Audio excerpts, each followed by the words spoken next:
I don't like what you say anyway. Get that out. Oh!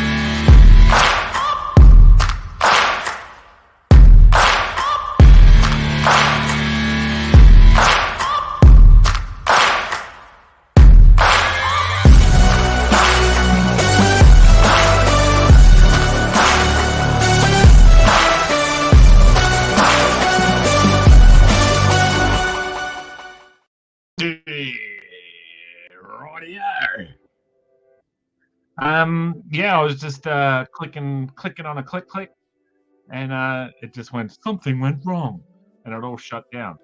So if it does, something went wrong on me. Well, farewell, thank you. It's been a delightful stream. I just want to get that out of the way, just in case it, impromptu. So there's my goodbyes. You can find me at Spedsy on all the socials and psychogenitor.com and rosie.comx.studio for the latest Kickstarter 777. All right, that's that out of the way. Okay, so what are we doing tonight? So I've had a little bit of a busy week doing all kinds of whatnots, paid work, free work, Rosie promo, rosie.comx.studio, Ring Around the Rosie, and Battery Hen. Doing pretty good on Kickstarter. So I have many people to thank for that, the least of which are my boys, my lads, my boys and my lads. Molasses. I gotta thank Molasses. What are their names? Lee Chalker, the Chalkmaster General, Ben Sully Sullivan, and Ryan See You in Hella Vella. Yeah, it's been pretty good. Yeah, I don't know. I'll talk more about that as we go, I guess. But all right. So the point to all that preamble was that I haven't done much to the Vamoose cover that we were drawing last week. So we finished inking last week. Remember, we were tightening, mate. We were tightening, and then we inked. And it took 3 hours. I don't think we're going 3 hours tonight. We'll see what happens. Click on the comments, Spedsy. Yeah, g'day, mate. For Gary Challoner in the house. All right. Oh, so tonight, what we're doing, one thing. Every half an hour, I have to mention or talk about Gary Challoner in some way. That way, if and when we go for 3 hours, he is forced to watch the entire time. Gary, if you like funny voices, mate, that's all I got. There's no substance here. It's just a couple of these, mate. Just doing one of these. Yeah, g'day, mate. Like one of these. Yeah, what's happening, boy? All right. Yeah, so I've done the flats, and I put them in a cave. Now, some would say, Spedsy, you've done the flats, aka you've finished, because you don't do much in the way of other whatnots. Well, one of my favorite things to do is to shade. I love shading because I feel within the realm of my possible 10 out of 10, within the Spedsy realm. So like there's the Ben Sullivan 10 out of 10. That's a different, he's playing on a different field, right? So on the Spedsy field, my 10 out of 10, so like we're sitting at about a 6, right? So now my favorite thing is like that sort of trust the process thing, where I'll sort of look at it and I go, yeah, and then we're gonna make it lift off the page. That's the hope, that's the dream. All right, things coming at your face like that, that's the hope, that's the dream. All right, so let's get cracking. I was going to finish off this little background thingy because I was doing that just before we went live on air, mate. Yeah, rightio. So we're going to do a bit of that. Color in this guy's crotch. There we go. What's up, Dan? Hey, that's the exact cave you told me to draw. Correct, Nick May. So when in doubt, do what Nick May does. So I had them all lined up. I wanted to, how do I achieve depth and whatever. Now, one thing. So I was going to say, I'm talking a lot, but that's kind of the thing, right? If I don't talk, then what is it? So I see dents in the sword. That's all you. Quick. Don't know how to explain it in continuity, but let's just run with it. It's going to have little fancy lights and shizer on it. So my rocks, my cave thing up the top. Oh, now see this bit here? I don't like that. I don't like needlessly intersecting lines, so we will fix that. But the idea there is that when the stuff's not on it, it looks like a complete picture type thing, and then when the things are on it, something comics. All right.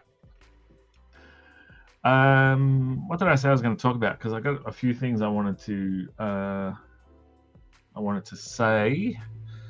Like say for instance, so my opa, this is not even something I was going to say, but my opa used to say, like say for instance, a lot. He was Dutch, and that was one of his go-to sayings, much like me with the yeah, g'day mate.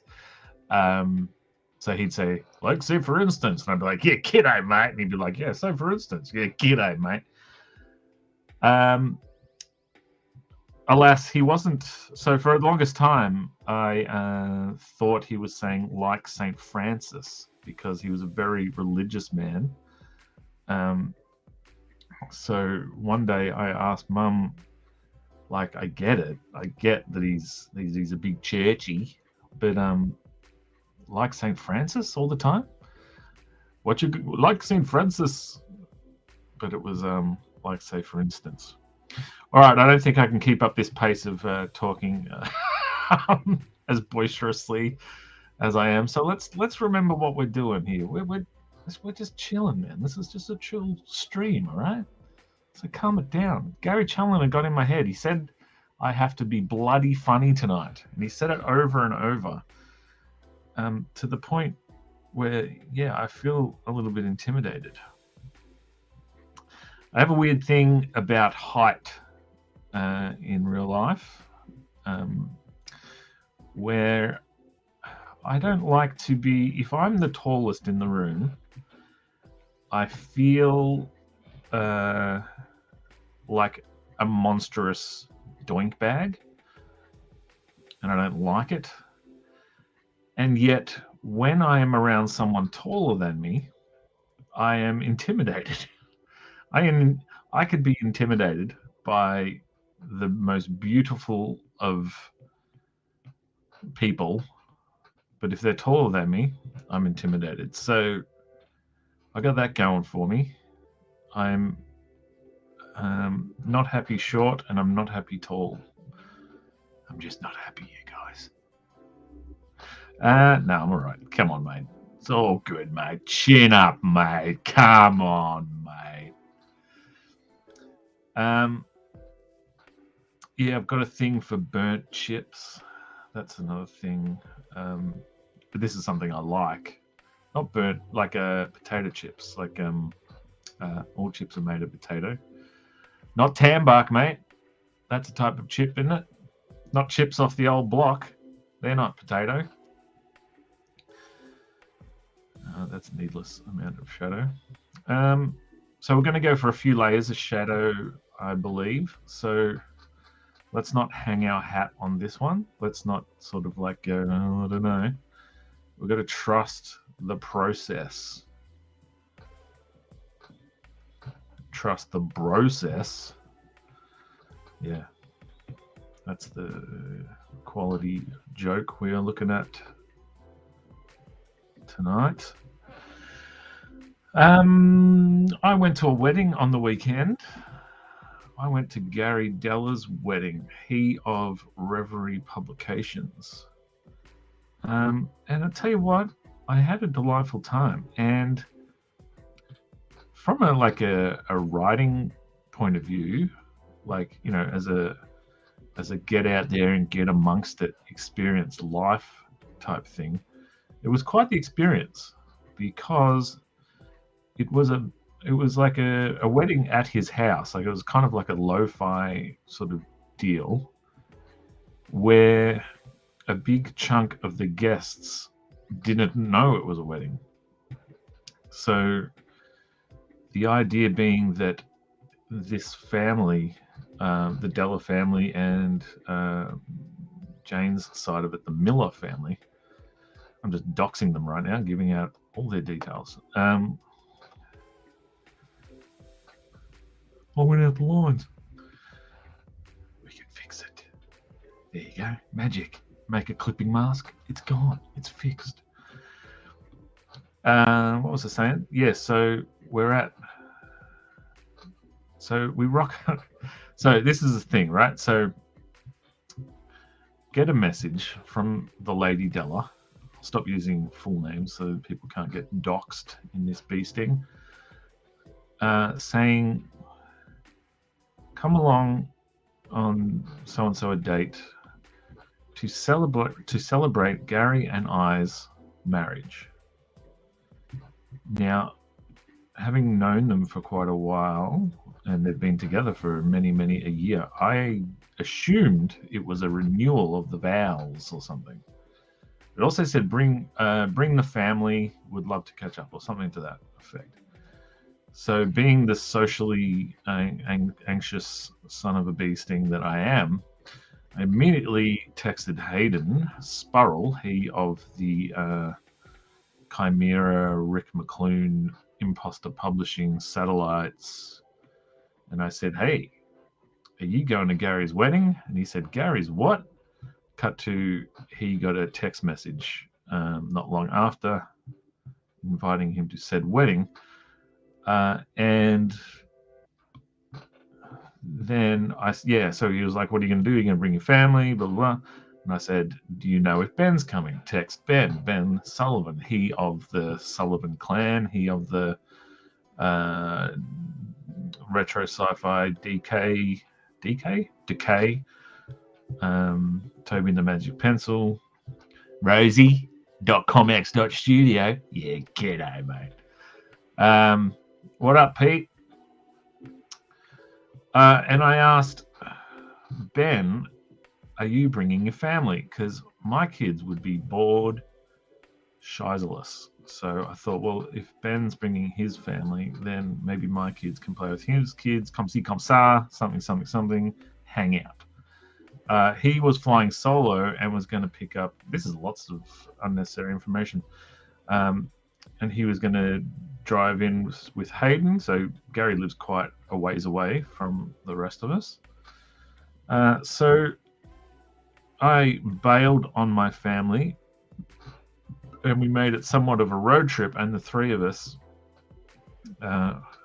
made the hike to Gary's house.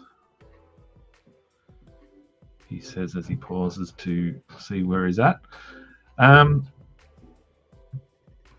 So now those who know Ben Sullivan know he's notoriously hard to get a hold of.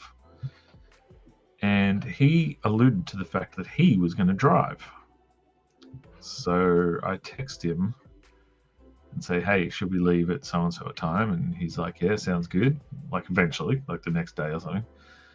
Then the day before, he says, hey, it's such a huge drive. I don't want to be late. Can we leave earlier? And I said, sure, what time? No reply. It gets to Friday night drink and draw. I text him before the show just saying, hey man, just wondered, do you know what time yet? No reply. Really starting to go, oh, this is going to be, what time should I get to Ben's house, etc., etc. So then I cut out the middleman, the Sullivan man, and I go straight to the Spuzzmeister General. And I say, hey, I can't get a hold of Ben. How about I come to your place? What time's he told you? This is way too much information. Point to the story here somewhere is that Ben got it in his head that it takes over 2 hours to get to Gary's house from his house. Now, I don't live that far from Ben, and it's never taken me that sort of timeage. So I was like, but you know, we're talking about one of the greatest illustrators working today in Australia. So I only just assume that Ben's as high up on the knowing the times of things. Like so Ben's up here, illustrator, and I'm, you know, here, Australian illustrators. So I just assume Ben's up here for time knowing people, and I'm still here. Like we maintain that same something. So we get in the car and he's like, do you know how to get there? And I was like, I'll just ask Siri. Siri says 44 minutes. We've allowed about 2.5 hours.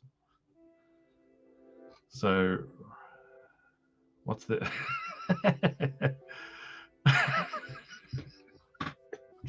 Neil Blandon asking what's their bank details. Yeah, so this is where the clipping mask fails me, because I want to just, all right, goodbye clipping mask. So we make the drive, but that's cool. Like the thing with me, Ben and Hayden, is we have all these illustrious plans to take over the world with our comic making brains, and so we love hanging out and talking about said plans, and they invariably involve each other, because for as awesome as Ben is as an illustrator, he's a horrible marketer of himself. And so Hayden and I's theory is that, well, we will help Ben market himself and then ride his coattails to fame and fortune. So we love discussing all the comics we're going to do, all the stories where, you know, we've got all these little different things we like to talk about, that different projects that are in various states of planning and whatnots. And so we get to near enough to Gary's house, and sure enough, what time was it? So the ceremony was at 2. We were there at 11:30. It's pretty early. So the theory was, well, do you want to go get something to eat nearish Gary's house? Now, Gary lives out near the airport here in Melbourne. His address is 7/something or other lane. So there's not much going on out there by the airport, except planes flying about. Thanks, Dave. You're up front and center there, buddy. There he is. Yeah, that's your boy, Dave Dye. Yeah. G'day. G'day, it's me, Dave. I don't like hugs. Dave, have you ever hugged your daughters? Your stepson? What's going on? It's just me you won't hug. Yeah, so we're 2.5 hours for Gary Della's wedding. And so the theory was we get some food, but I like to go and see a place first, like just, you know, all right, there it is. We know where it is. Now let's go. So anyway, we drive up his street, and yep, there's his house. And the street is lined with cars. Like, people are already there. And Gary had been a little bit like, it starts at, like, he told me 1 o'clock. He told Hayden the thing starts at, the ceremony's at 2, and he told Ben, get there early, blah, blah, blah. So we thought, well, let's go have a closer look. We park the car and we walk up, and with the theory that we'll walk inside, and if it's just family getting ready and whatnot, we will excuse ourselves and go get lunch.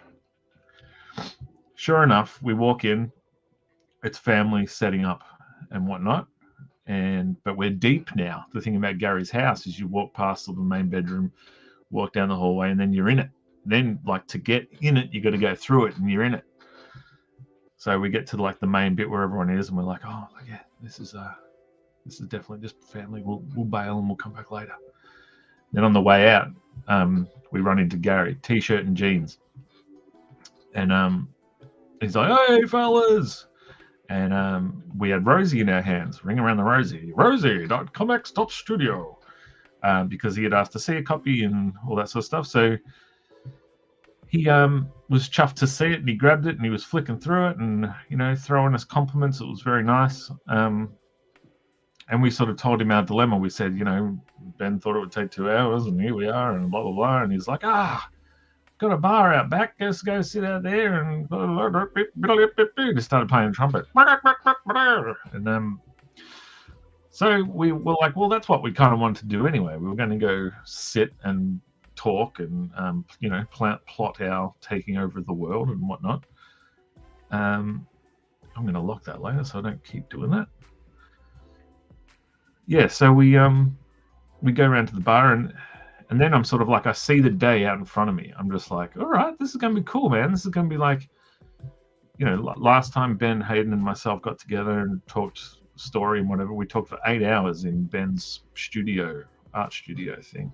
So we're just going to do that. We're just going to like hang out, do a bit of wedding, bit of talking, bit of wedding, bit of talking, and yeah, and it was cool. And then Ian C. Thomas rocks up, and I know of him. I've seen his work and whatnot. Rock and Roll Fairies is on Kickstarter right now. Him and Dylan Naylor. And yeah, Gary brought him over and introduced him and whatnot. And it was clear that like, oh, okay, we're the only now 4 comic people here. So Ian was going to be hanging out with us all day. And that's cool, but then I was like, oh, well, now we can't do our plot to take over the world thing. Cut to about 5 minutes later, and Ian is so freaking cool that he's taken over the world with us. We were like told him all our all the different stories we'd been percolating and all this sort of stuff, and he was adding his 2 cents, and it was really helpful, cool stuff. And he's another one who's been around the traps and done this stuff for a long time. So it's cool to get his perspective. And so then, like, 4 socially awkward comic book idiots, we hung out together the whole time. And then, talking about like how like from a writer's point of view, it was like an experience sort of thing. It was because, so to rewind now, Gary Della. Actually, Gary Challoner was also there. He was wearing a hat. No, Gary wasn't there, but that's the obligatory mention for now. So Gary Della had not told everybody. So the deal was that since COVID, they'd not had a big family gathering. These Dellas, all these delicious Dellas. It's all about the Dellas. So they were going to celebrate, like so it was some little grandson's or something's birthday on that day. So lots of people thought they were coming to this little dude's birthday. And when they rock up and they see Gary in a tux, and of course Gary, plays it off. He's just like, a special day, and all that sort of stuff. So like hanging out with Gary and seeing people come in and go, why are you all dressed up and whatnot was pretty fun. And so then they did the ceremony and all this delicious food and stuff, and me and Ian and Ben and Hayden are hanging out and having a good time. And then it came time to, like, we felt like, we'd stumbled into, we were the odd dudes out, because it became they did like, I think 7 different birthdays, and it was like, the grandma who turned 90, the auntie who turned 45, and the kid who turned 9. It was just like everybody who'd had a significant birthday since COVID got happy birthday sung and everything. And it was really cool. It was really cool to kind of be a fly on the wall for the whole shindiggery.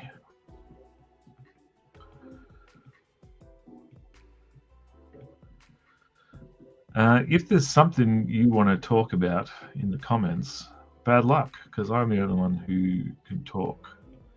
But no, if you want me to talk about something, I'd be happy to do so, because all I've got is time.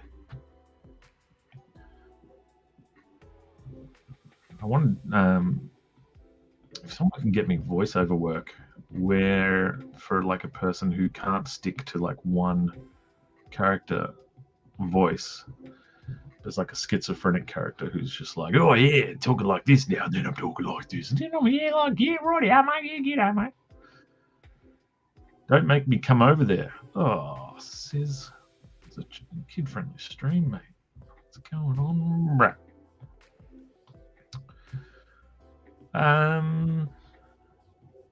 Been thinking. So my kids are now starting to get like best friends and whatnot, and it had me all nostalgic for my best friends of yesteryear and current year and all that sort of stuff. And I was thinking, I wonder if I'll be someone's, like me and my wife will be someone's second mum and second dad. You know how I was thinking about all the second mums and second dads I had, and I won't dox them because some of their stories are. But I just remember like I remember coming home from the comic shop with a buddy and his mum was sunbaking topless in the backyard, and that was like a.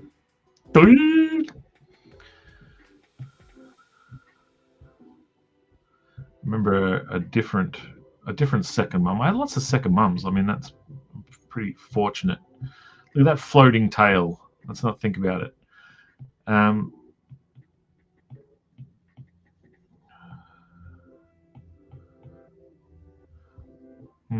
That's inaccurate. Yeah, I was thinking about another, like, hopefully I'm not alone in having weird thoughts like this, but we were all sitting on the couch at a friend's house, at one of my best buddies' house back in the day. His mum was hanging out with us. She was like really cool. We'd go out to, pubs and whatever and get on the sauce, mate.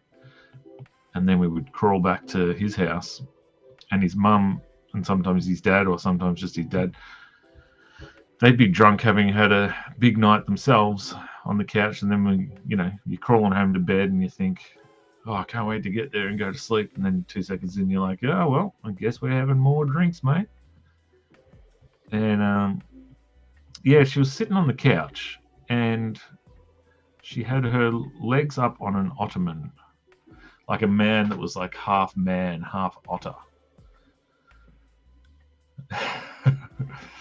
And he just built a dam out of logs. No, it was actually a lady with her feet on a. Well, you can't say the word we used to use, really. I don't know that it's suitable. So we will call it an ottoman. So she had her legs. This sounds like I'm getting sexy, but I'm not. So her butt's on the couch, then there's a gap, and then her feet are on the ottoman. So there's her knees are hanging in the air.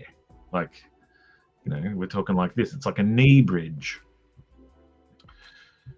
And, so the only available seat is on the other side of the knee bridge.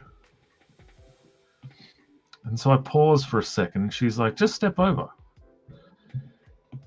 And, she was an older lady, so a kind, really beautiful, kind, but older lady, like a little on the smaller, fragile side. And I'd been drinking, and her knees are just precariously hanging there, and everything was all right, but I had this weird, like, imagine I just like, huh? And bent her legs. I think Rob should be lying on the couch telling us this. Yeah. I pictured her legs folding inside out. So knees like that. And like I blame this on having an active imagination. You know, people are like, "Oh, how do you think of that stuff? Oh, it's so good." And I'm like, imagination can be somewhat of a curse.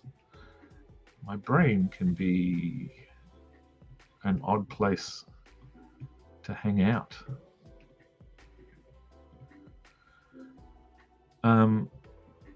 But I didn't fold her legs inside out. No, I just made love to an Ottoman that night. And damn was he horny. Get it, damn? Yeah. Be sure to write that down in your logbook. Oh, otter puns. I tell you what, that's otter puns. I don't know, was that bloody funny enough for you, Gary? Wasn't, was it? Otter puns is Actually, am I an otter in the gay community? I'm not. I don't think I'm a bear. Shane Siddle is a bear. I don't think I'm a twink.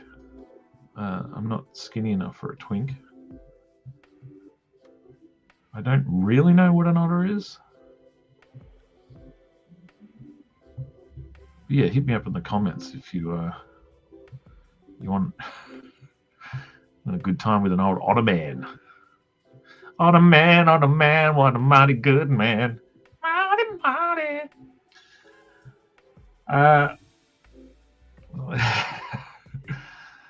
That's beaver puns. Leave it to Saddle Slap to correct me on that, or leave it to Beaver. Get it? Did you know that I was on Deal? No. Well, I was on Deal or No Deal.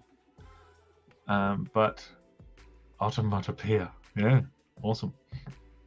Nick May always has a better joke. It's a pain in the ass, really. What's the one? I was on Family Feud. And it was with Grant Denyer. And, you know, of course, I played a bit of a larrikin on there. But the one joke that I planned, I forgot. But I wanted to sing. So Grant Denyer was the host, for those who don't recall. And I wanted to sing, I come from a land, Grant Denyer. Doesn't make any sense. It barely. But yeah, I don't know where I would have fit it. But when's that ever stopped me? You're on fire, mate. Keep going. I don't know about that, Lee. I feel like, you know, sometimes it doesn't happen as much anymore, but sometimes I'll be home by myself. You know, I have to go out somewhere and I'm naked in front of the mirror. The things that come out of my mouth, not just me mouth. I've been known to use I've been known to use a hair straightener every now and again. Now, the thing about a hair straightener is it's essentially a little appliance of heat. And you know, the thing about a hair straightener is I would use it before just before I go out, because I was born with luscious curly locks. And name me one rock and roller with luscious locks, luscious curly locks. I mean, there's probably heaps, but I hated it. Still hate it. So every now and again, I'll straighten my hairs. And so that means having this little device that's you know, sits there and gets hot and gets hotter and gets hotter and hotter. I use it just before I go out, and I've been known to once or twice leave it on. Now that's a recipe for burning your damn house down, son. So what I do to try and Well, so I turn it off, right? I mean, that makes sense. But I do have a little bit of OCD where even though I know with every fiber of my being that I have turned it off, I feel like I still have to go and check and make sure it's off. So that can get very annoying when I'm late for something, and I'm very, very often late for something. I'll be late to my own funeral. Yeah, right. That's inaccurate, because if it was your funeral, you'd be dead, mate. So I don't even know what this person's talking about with this thing they're talking about. Anyway. So what I like to do on these occasions when I straighten my curls is I flick the switch off while looking in the mirror, and I berate myself with the weirdest words I can think of. Like, look at you, you turkey goblin neck. You look at you, you chicken face beak bastard son of a buyer. Yeah.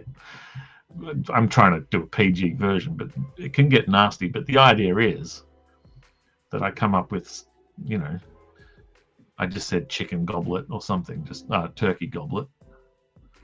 Oh, hey, Rob. Hello, Facebook user.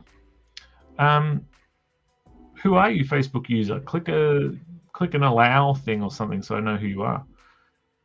Because man, I'm all over the shop tonight. I'm streaming on the Comex network as well on YouTube. So because Sis said he'd be Gary proud to have me, try and drive up the subscribers. Although I think I'm having the opposite effect. Have you got all your books planned out up to 2033? Yes. Yes. Kind of. So they would be Sluggish. Well, so Vamoose 4 is next. Then Sluggish 3 and 4 after that. Now things will come and derail this or add to this or whatever. But then on the agenda is The Devil's Toilet 4 and 5. And that should wrap The Devil's Toilet. And then that's whether or not do I play in that world. Do I keep playing in that world? Don't know. Then I want to do a book. Now, this one depends on money because I will be paying someone to draw it. I don't know what it's called, but I know that I think I talked about the rough premise last week. And I want to do a book called Night Night with Nick May. Torn and the Southern Squadron 2 and so 1 is just about to come out. 2 and 3 will come out. Probably 2 maybe in 6 to 8 months, and then 3 the same again after that. And then there's a few things. There are some things that are planned that I don't know if it's my place to say, because they're other people's properties that have they've talked about me doing stuff. I would love to tell you what they are, but I just don't know if I'm allowed, and so I'd hate to spoil someone's. But yeah, we've got lots of plans. Thank you, Fourth Rook, for your question. Long-time listener, first-time caller.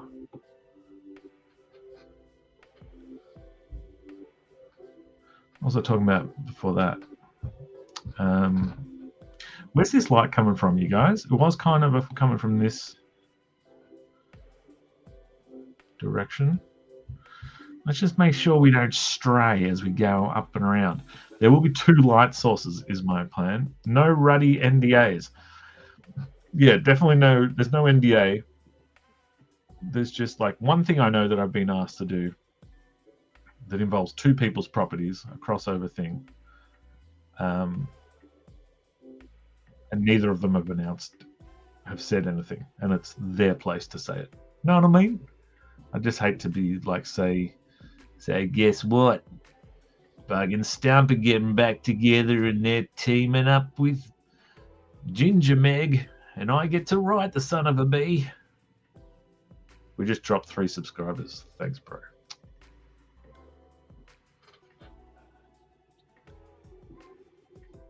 That's the opposite of what I was trying to do. Now, you live and you learn. And what did we learn? Something. Find out.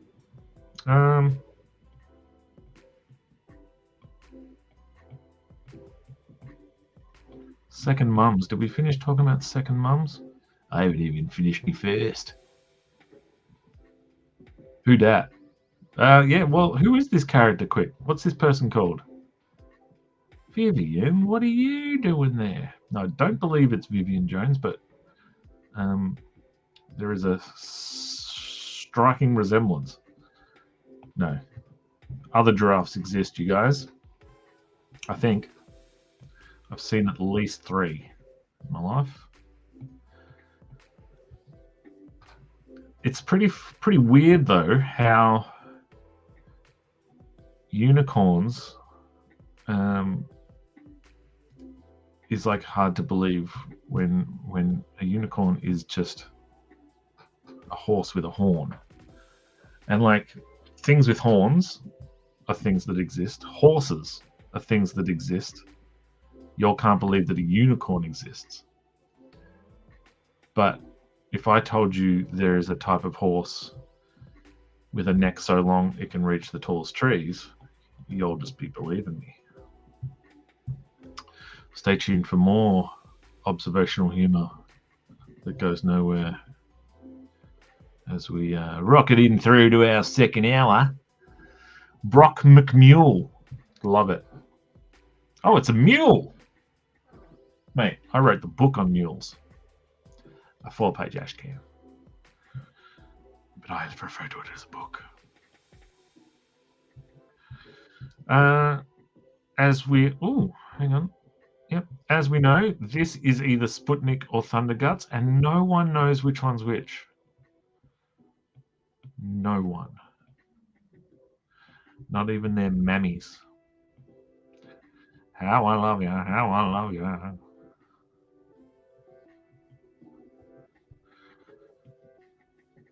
So other second mums. I'm trying to think.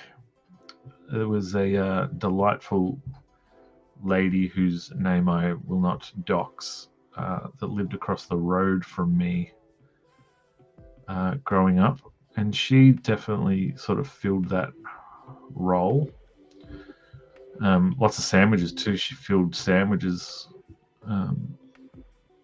with all kinds of condiments.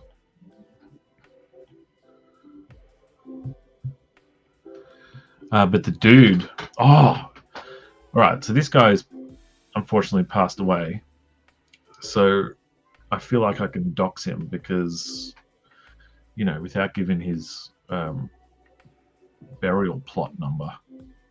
What you going to do? Dig him up? That's the bit in the movie, and then you cut to, and there's a couple of no good grave diggers reanimating him. And it's all my fault, and he comes back to kill me. All right, I've talked myself out of saying his name, but it's such a cool name. But all right, I won't say it. So this guy lived across the road from me when I was growing up.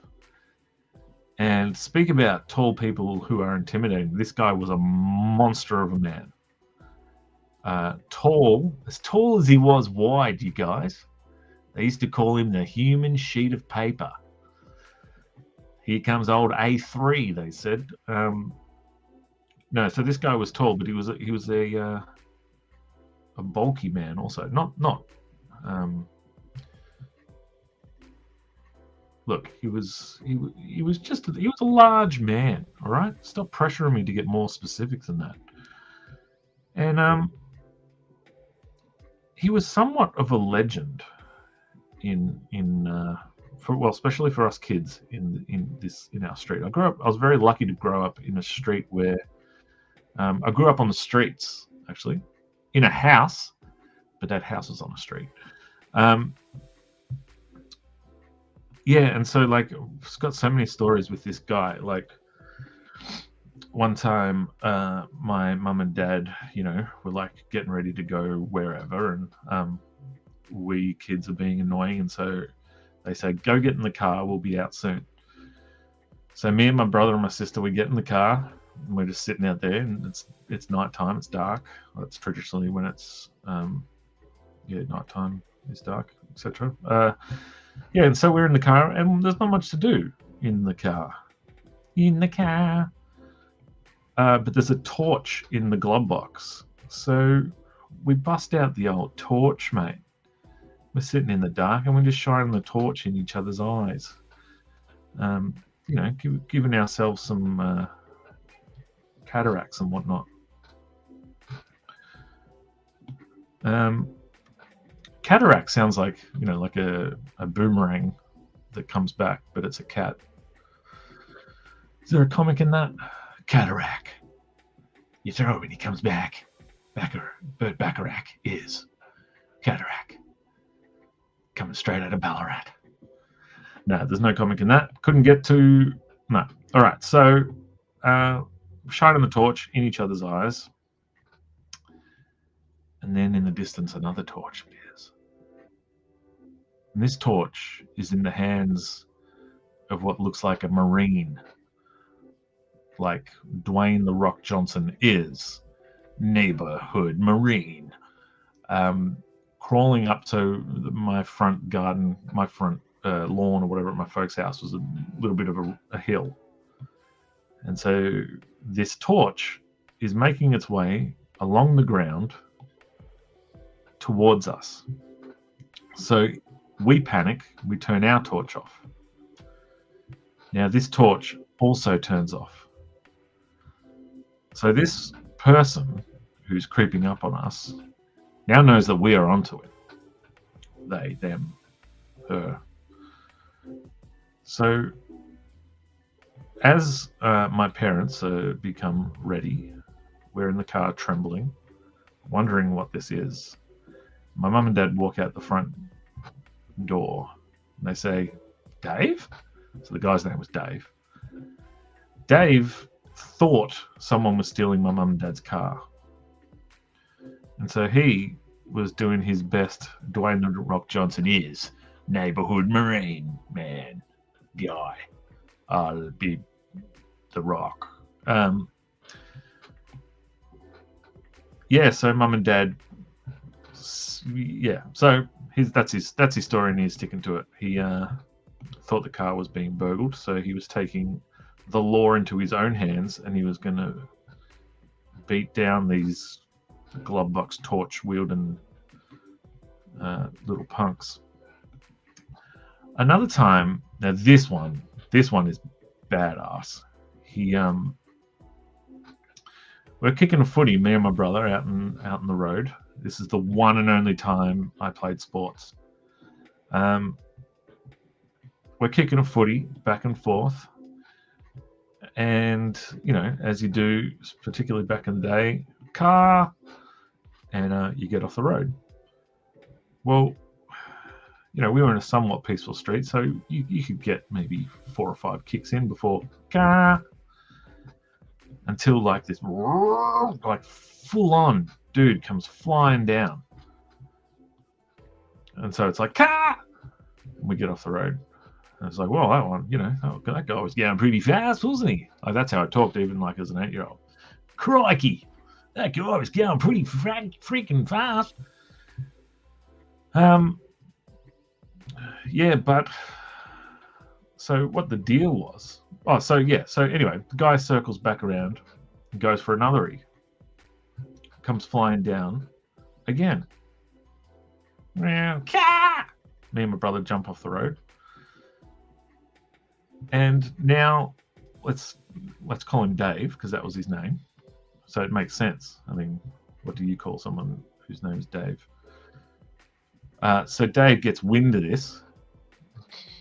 He can smell it on the breeze. He's like, something's afoot. And something's afoot. And the foot is on an accelerator and it's pushing down too much.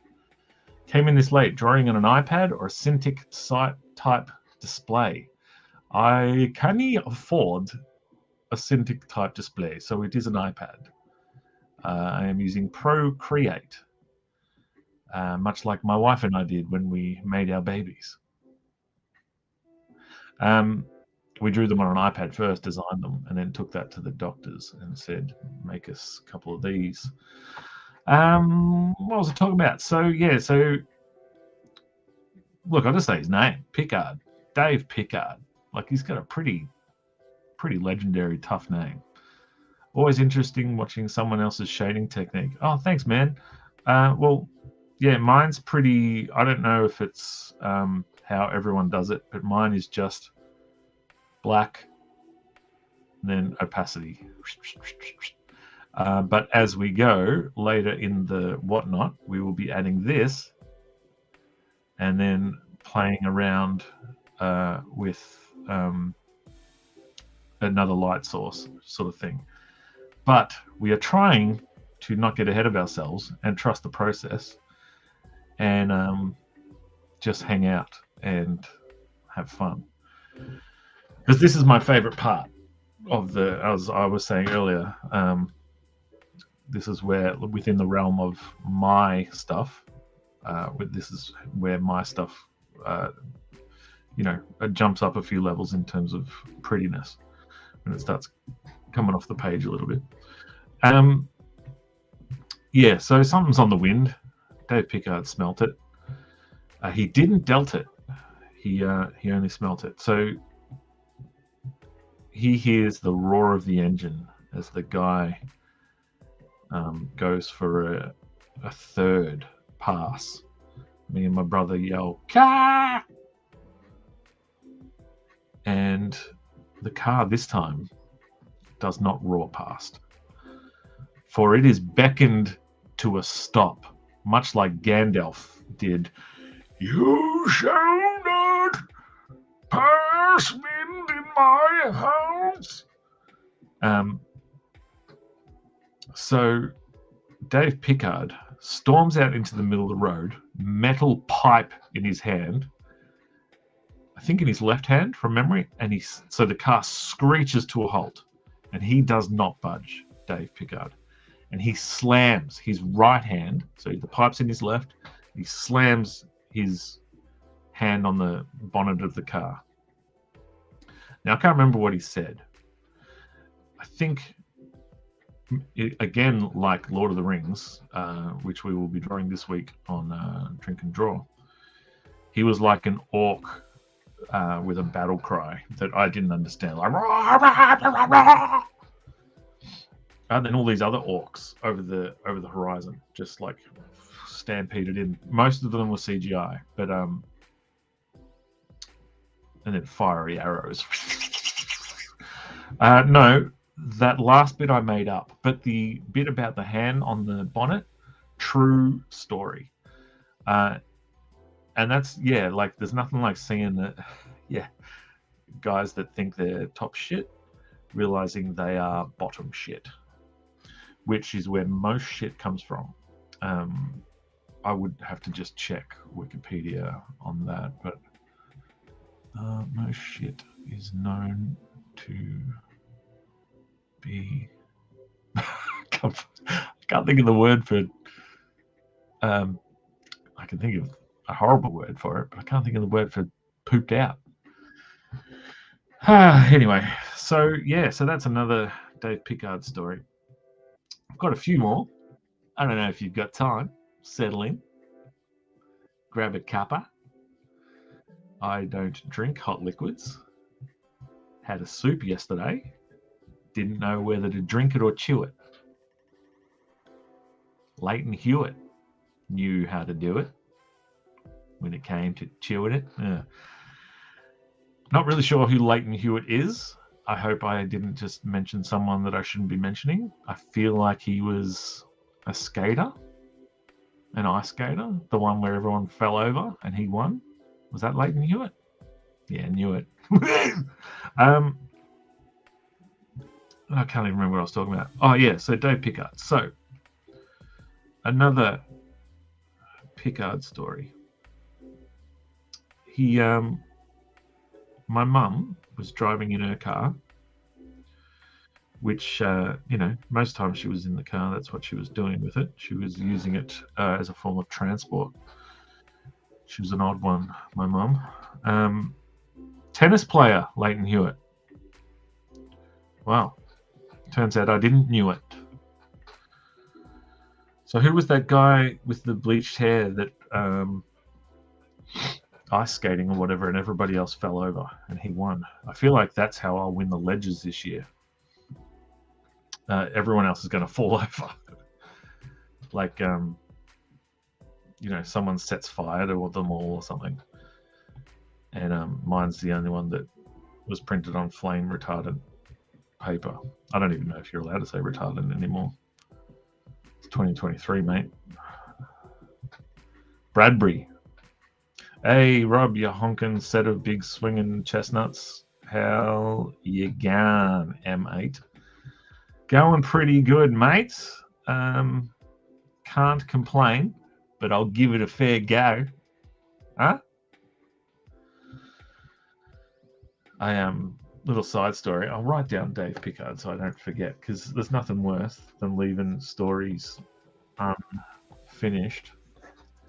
But I went to a faraway land one time. I went to Fiji. Fancy. And they called me Captain Fancy Pants. And weirdly, they said nothing about my top that I was wearing. And we sat. So every day at this, like, it was on Nakula Island, and at this fancy resort thing. I like shading muscles. Yeah, and so every day we would sit with this same couple, and they were really nice. They were Germans. There was 9 of them. No, there was 2. And and the guy goes, I won't try to do the accent. Where are you from? All right, I tried. And I said, oh, Australia. He's whereabouts? And I was like, it was like he was trying to dox me in real life. And I was like, oh, Melbourne. Oh, whereabouts in Melbourne? And I was like, the guy's going to follow me home? I don't understand. Oh, thanks, Steve. You are too kind. I wonder if there is someone in Fiji now drawing a Captain Fancy Pants comic. We can only hope. Captain Fancy Pants. So Captain Pants was my first internet pseudonym back in the day when chat rooms were just invented, and I used to go into them and say, "Has anybody seen my wallet?" It was a delightful, thing that led to 0 conversations. But yeah, like, get it? Like, how weird is it? You're in a virtual place, mate, and then this guy's like, "Where's me wallet?" How would they know, mate? They're from all different countries. Speaking of different countries, so I'm in Fiji, right? Way to bring it on back, bring it on back, bring it on. And sitting with this delightful couple. Where are you from? And I'm like, Australia. Where exactly? And I was like, Melbourne. And he's like, where in Melbourne? And I was just like, eastern suburbs. I'm like, how like full on are we getting here? And then I go, all right, Bayswater. I'm like, I live in a tiny suburb out in the middle of Shoy Magoid land, and he's like, Bayswater. I spent 2 years in Bayswater. And I was like, how did a German who's in Fiji spend 2 years in Bayswater? Well, so Germans are famous for semen. And when I say that, I have fruit bagged up here. I've done something on the wrong layer. I started talking too much. Have I stuffed it up? No, we're okay, I think. Let's lock it so we can't have that problem again. So he knew of Bayswater. Now, Germans are famous for semen. What am I talking about? So there's, Siemens, I should say. So there's a German manufacturer called Siemens. Oh yeah, so Steve, this is how, yeah, this is about as colory as I get. So flat color drops, blah, blah, blah. And then I like to go in and give everyone a little bit of whatnots, some shoit magoit, as they say in the industry. So yeah, so that's what we're doing. And then we're going to try, hopefully, maybe, add a second light source later. But we'll see how we go. Trust the process, Steve. That's yeah. Oh, question time, mate. How do you pick your color schemes? I dig the color palettes. Well, this one's a little bit of a cheat because I am drawing other people's characters.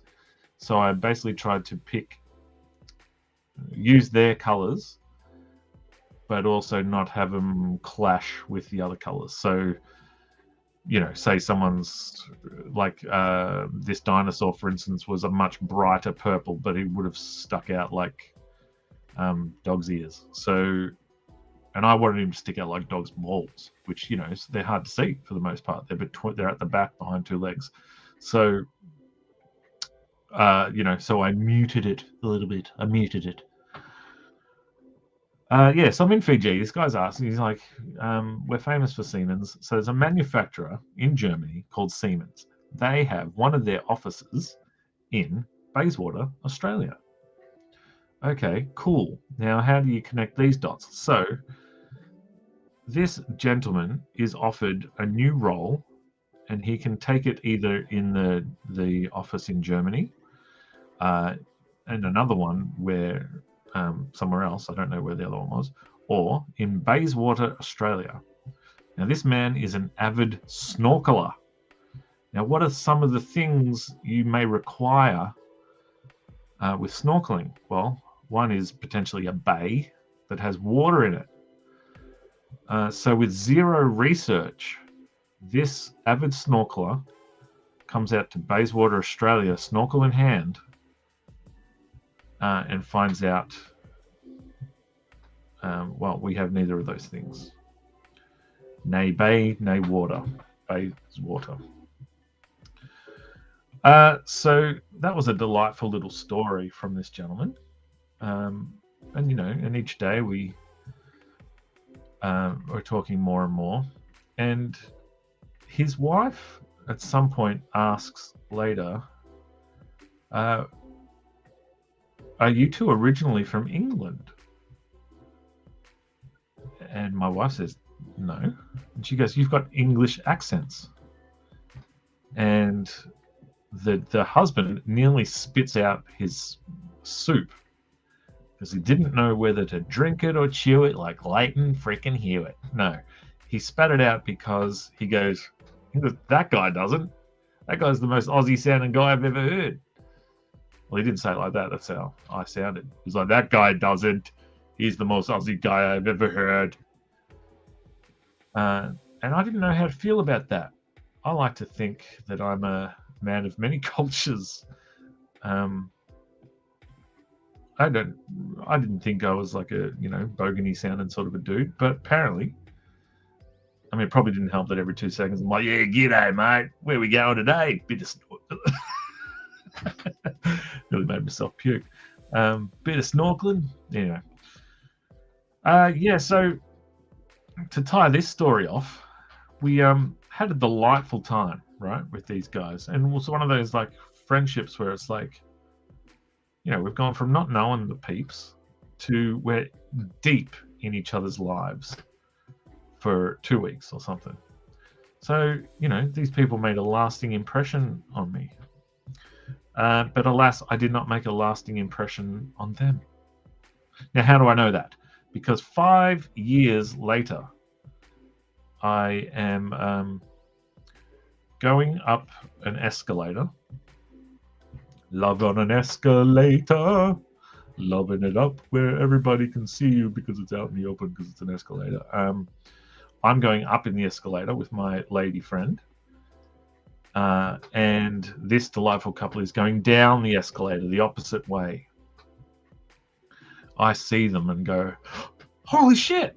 They look at me and go, sorry, who? And I like to feel I looked exactly the same. I even had a snorkel in my mouth. Not just a snorkel. Yes, but they didn't recognize me. Now this unfortunately has been somewhat of a ongoing curse in my life. Actually, what? Yeah. Wow. I'm about to, man. I'm writing this down and it's going to seem like I almost previously wrote it down because all this shit ties together, bruh. Holds the boobs up like a tie together, bruh. And anyway, so back in the day, so this is about now onto the topic of not being recognized, no one knowing, like making no lasting memory on people at all. So I had my group of friends is largely made up of my high school buddies. The group got bigger as the girls got husbands and the boys got wives, and then some of the boys got husbands and some of the girls got wives and all that sort of good stuff. So very lucky to end up with quite a large friends group. Now in this friends group, you know, some people who were now this person's wife came into the group as that person's girlfriend and all this sort of stuff. Very incestuous. But going back now, so one of my best friend's wives was originally my girlfriend. And there's a hilarious story we like to share. Hilarious for everybody else, quite hurtful for me. But she ran into someone who was from my high school. Now, she's my girlfriend at the time. And she runs into someone. They're like, oh, I went to so-and-so high school. She's like, oh, you might know Steve. And they go, nah. Do you know Michael? No, and went on to list 3 or 4 of my friends. Never once thinking to list me, her actual boyfriend. You've ran into someone from my school and you've not thought to say, do you know this guy? I then said, that. Why didn't you think to ask about me? And she says, I didn't think anyone would remember you. All right, now, by itself, that's a silly thing to say. Of course they'd remember me. Cut to school reunion. Fair, like, I'll be a little bit honest. Primary school reunion. So fair enough. Facebook becomes a thing, and they set up this group. It's like an alumni thing. Let's have a reunion. And so someone says, all right, everybody start tagging people you know. Let's see who we all remember. 80 names are written down. You know, I didn't go to a massive primary school. So I'm like, oh, I wonder which one remembers me. I scroll down. Oh, I must have missed it. Scroll back up. Must have missed it again. Scroll down. No one remembered me. By itself, not that hurtful. Like that's, you know, that happens. So they don't remember me. That's all right. It's primary school. Cut to high school reunion. I'm at the high school reunion. Actually, it happened twice, but we'll just go with one of them because I'm going to start crying. This young lady, well, you know, she's my age because we went to school together. Though she doesn't recall that. So she asked, what class were you in? Well, no, first she asked me if I was someone's +1. And I laughed. I thought that was a joke because no one had +1s there. And I said, no, I was in this class. And I know you were in this class. And she's like, oh, no, I can't. Who are your friends? I listed my friends and she knew every single one of them. Even the ones that weren't there, she could picture them. I was like a ghost. Ghost of Christmas farts. You know, by itself, not that hurtful. But these are starting to add up, you guys. Cut to Gary Della's wedding. Now, you might recall me saying that me, Ben, and Hayden got to hang out with Ian Thomas the whole time. Delightful chap, had an awesome time talking to him. And then the subject of just like promoting, he's got a Kickstarter with Rock and Roll Fairies. I've got a Kickstarter. Me and Ben have a Kickstarter going for Ring Around the Rosie. Rosie.comics.studio.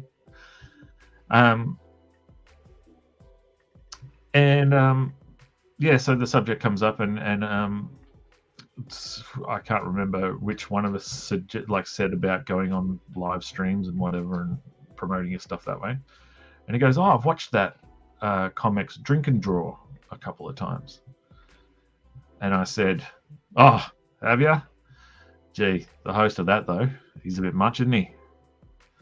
You know, and Ben and Hayden are like, and I'm thinking Ian's going to go, "Oh, you old scallywag." Instead, Ian turns to me and goes, "Shane? And I said, no, not Shane. The guy that sits next to Shane with the glasses. The annoying guy that's always like, oh, jokes, just won't shut the hell up. You know that guy?" And he's like, no, I don't. I can't picture him. Ian, I'm sitting right next to you, mate. Granted, I didn't have my glasses on, but I'm not freaking Clark Kent / Superman. So I said, "Ian, it's me." And he goes, "Oh," he didn't say scallywag, but he did give me the little elbow. So I don't know what it is. I spend all this time worried about my chuddiness, that I'm a hideous chud, when actually people are nothing me kind of thing. Quick, you don't have to get in the comments. I'm okay. This is, I'm all right. I'm just saying. I have a forgettable face. They won't forget the rest of me, though. I don't know what that means. Damn, Spedsy, this shit's depressing. I didn't mean it to be depressing. You remember me, Steve, and that's all that's important. Quick says, "Hang on, did you tell the couple how you knew them?" Yeah, so as the Fijian couple were now towards the top of their escalator and I'm towards the bottom of mine, I go, "Fiji!" And the lady sort of goes, and then she goes, and she points to her pregnant belly.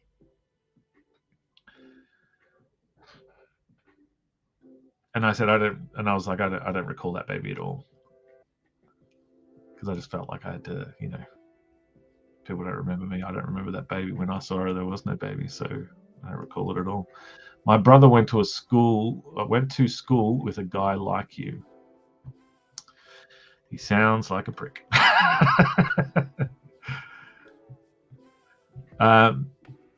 Me and my friend in high school, Nick May's brother, Dan May say I don't remember him. We used to do something.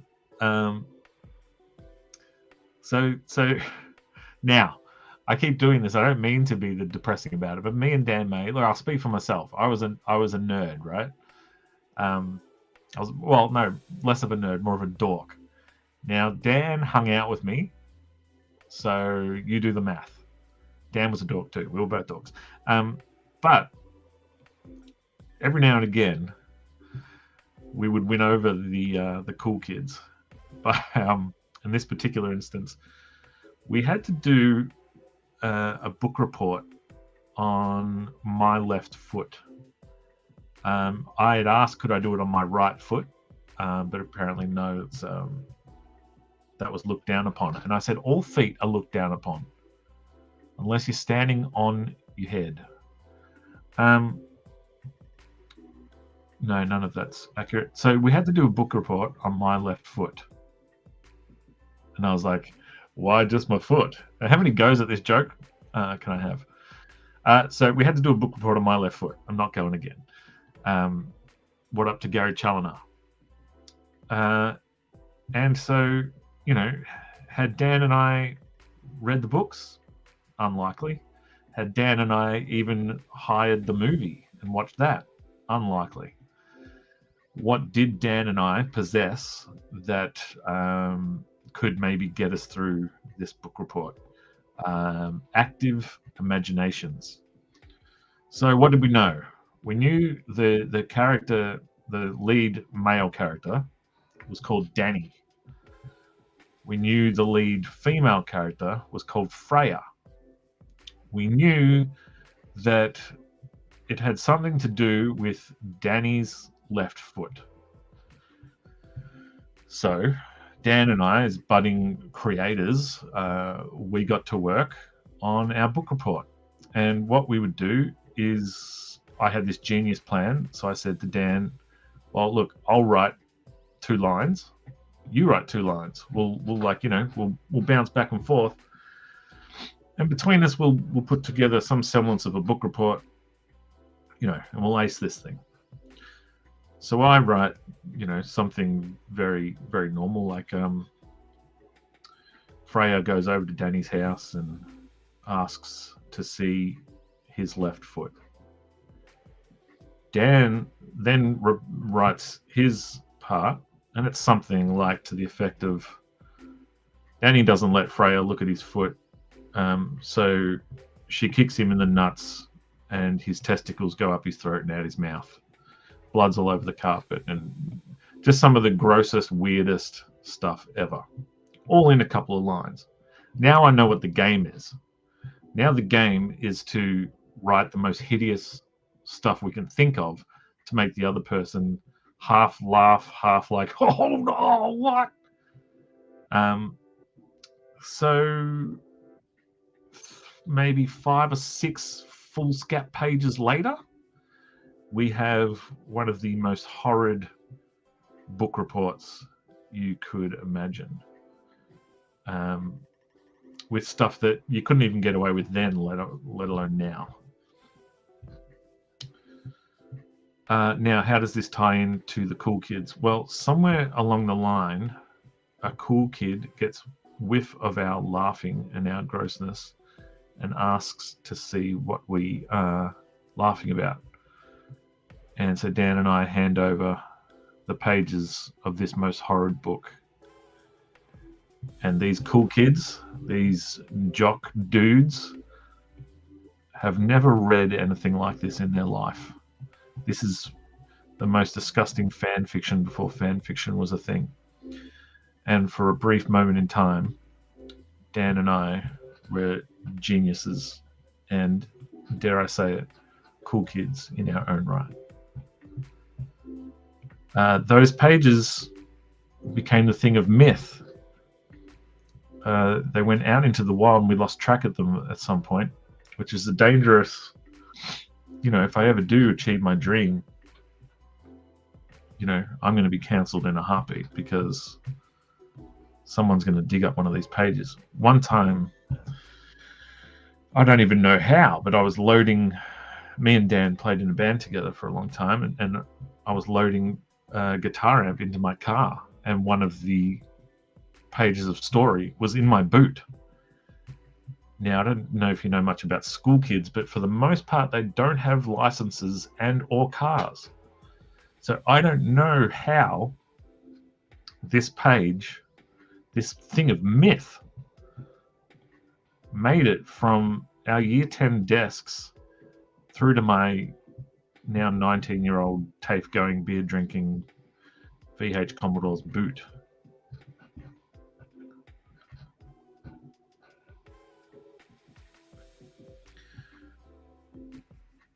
So that's all I got for you on that one. What do we got? Why does the German guy sound like Arnold Schwarzenegger, who is Austrian? He spelled Australian wrong, Neil. Everyone knows that Arnold Schwarzenegger will be back, right? That's not even Australian, is it? My regular voice is Australian. I'll be back. There we go. Did it. Arnie had a whole thing about... I'm just realizing lines I shouldn't cross. What else we got? Dave Pickard. I wrote that name down. So let's tell the story of playing water fights with Dave Pickard. First, Steve McLeod. I was told by people who remember me that they thought I was taller. Steve, earlier in the stream, I was talking about how anybody taller than me, even if it was Santa Claus, I find to be intimidating. Even like some of my closest friends who are taller than me, I am still intimidated. So I don't know what sort of footage we're talking about, but I am fully prepared to be intimidated by you. Oh, no, wait, not. So people thought you were taller. So I thought I was going to be intimidated by you, but it turns out no, I'm good. So one thing we did back in the day was water fights. I used to dunk a basketball in a ring. Get back to me if you mean in a ring. No. Well, that's awesome. Strong legs or long torso? What are we talking? Because I believe half of it's a leg game. Oh, I'm 5'11". Now, prepare for ignorance, which, you know, admittedly you must have when you clicked this thing. Is there a 5'12" or is that 6 feet? 6 foot feet? Because I don't really know what I am anymore. I may have shrunk. I could never dunk a basketball. 180 centimeters. So I think I'm 186 centimeters, Steve. So prepare to be intimidated when we finally meet. If you're a neurotic weirdo like me. 6 foot is... Oh, I am not 186 then. What am I? No one knows. Scientists around the world are still trying to figure that out.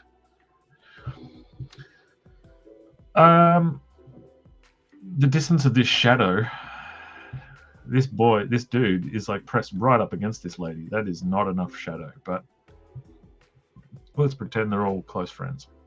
Literally. So in my neighborhood, as I say, I was very lucky to grow up with a bunch of kids around, a bunch of kids across the road and over the back fence and all this sort of good stuff. And one thing we used to do was water fights during the hotter months. I mean, that makes sense, doesn't it? And so we had, you know, super soakers and all that sort of good stuff. And so our old mate, Mr. Pickard, Dave Pickard. Man, imagine I grew up across the road from Dave Dye. I'd be such a better artist. I never know my height either, says Peter Lane.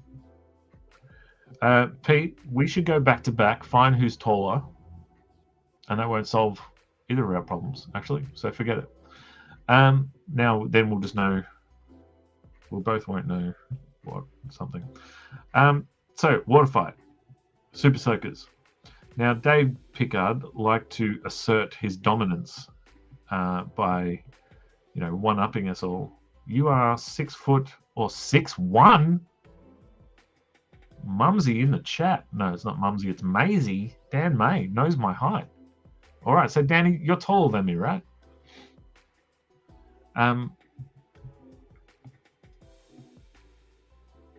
Yeah, so if I say the word super soaker one more time, someone's going to call the FBI. I don't know why. Like they would arrive and just say, we've had reports that you've been saying a very harmless word. I don't even know why we assembled the troops, really, considering you're in Australia. And what does Dave Dye say? We have the ASIO or something. Hey, go with Amy.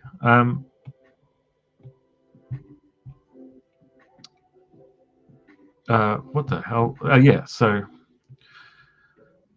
Dave Pickard, super soaker. He'd like to assert his dominance by a bunch of innocent kids squirting each other with a couple of harmless squirts, mate. You know, what's a harmless squirt between mates? He would like to jump on the scene with his garden hose. And he'd just be like, squirt, squirt. What's a couple of harmless squirts from an old man on some... the FBI is coming, aren't they? Not just the FBI. Oh, come on, mate.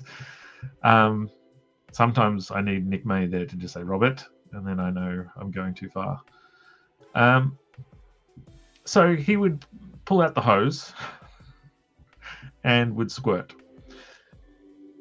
All right, so he's won, right? So, but then instead of us warring against each other, we would unite to fight a common enemy. And, so 5 kids with super soakers, and maybe he was just, playing along, but we had him on the run. So what he did, so this was a guy who collected, he was like an electronics sort of a dude. He was half man, half machine. But he installed CB radios. And so, when he pulled out an old radio and put a new one in, he kept the old one. He always had these plans to do stuff with them. So he basically hoarded everything. And so somewhere along the line, he had hoarded a bucket. He was a real bucket hoarder. No, he just had this one bucket. And this one bucket had been collecting rain. Not, that's buckets have been known to do when you leave them out in the rain. They collect rain. However, this was a dirty bucket. And what's a dirty bucket between friends, mate? So it was a dirty, oily bucket, full of, as though he'd changed his oil in his something, and then rain had joined with the oil, and they became this murky swamp of good times. And so he can't beat us with the hose, with an innocent little squirt. So he threatens to he picks up this bucket and he threatens to throw the murky bucket of oil on us.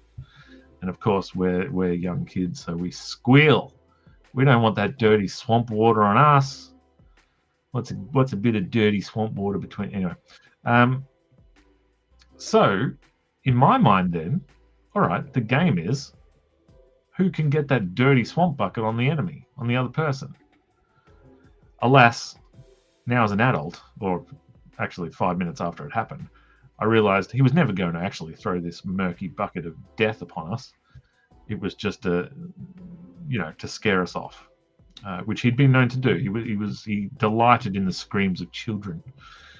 But alas, I was an idiot at the time, and I grew into the man you see before you, a somewhat larger idiot. And so as our assault continued, he was under a barrage of super soaking. So I grabbed the murky bucket of death and I tipped it all over him. Now, I've never seen someone tarred and feathered, and that's only because I didn't have any feathers. This man was problematic. He was black face, black chest, black arms, black like you read about. He yelled at me in a way that said, Super Soaker time is done with. I might need to go to hospital. So I doused this man in an oily, watery type substance, and he never played with us again. He died the next day, unfortunately, from a car crash. No. Edit that. Sis, can you just go back and edit that bit? That was unnecessary. No, he lived a long and awesome lifetime. Fuck. Dig up. Another time he put my brother in a bin and then turned the bin upside down. So my brother was 4 or 5 at the time. Couldn't get out. One time he licked my brother's ear, which as time went on, we started to look upon that with different eyes. We exchanged our current eyes for a new set and looked upon it with different eyes. No, that was weird. Yeah.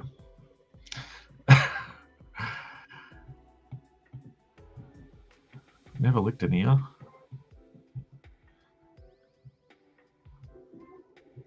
Not something I'm looking to do in life, but we got some depth going on here. A little bit. Dan, we are the same. Spedsy goes dark at the drop of a hat. Yeah. Yeah. Apologies. He went dark at the drop of a bucket. Know what I'm saying?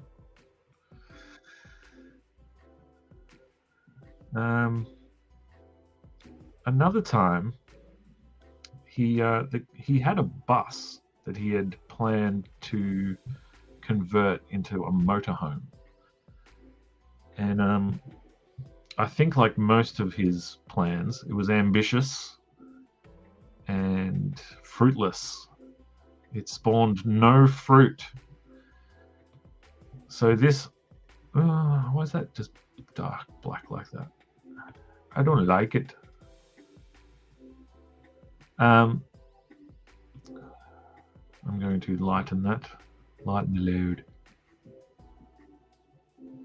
Yeah, so you had this bus full of whatnots. Do you add texture maps or just flat colors?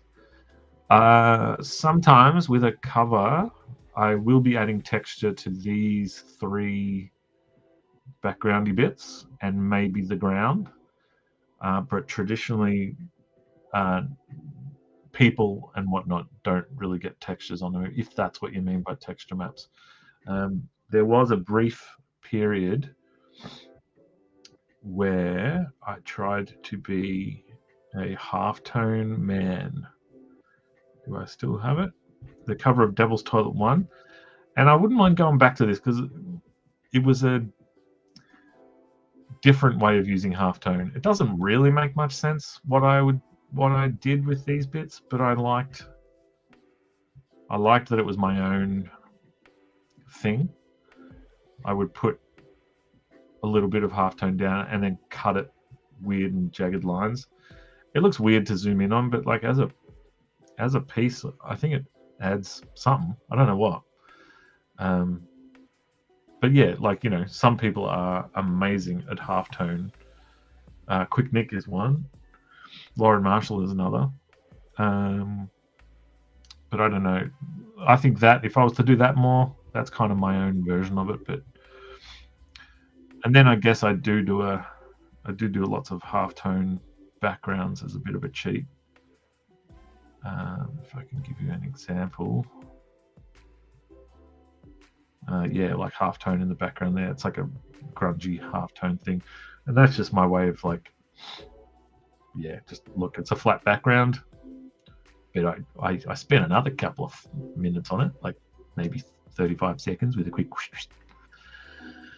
Ninja Turtles and manga, yeah.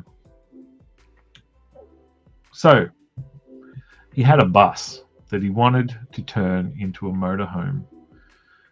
He had this thing in his yard for maybe a decade. What he actually used it for was that hoarding I was talking about. He filled it with more electronic bits and pieces. Another cool thing, I mean, this is probably common knowledge, obviously, but like, you know, shading this, for example, one thing to just make that look a little bit better is give that, actually, it would be closer. But yeah, just make it look like these are on different, you know, one's a bit more forward than the other. Or, you know, vice versa, whatever.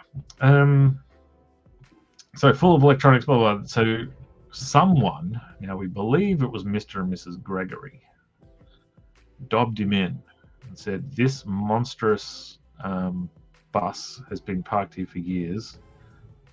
And, you know, it's all we can see when we look out our windows. So he was made to move it. Now, this thing hadn't been even turned on in years, much like me.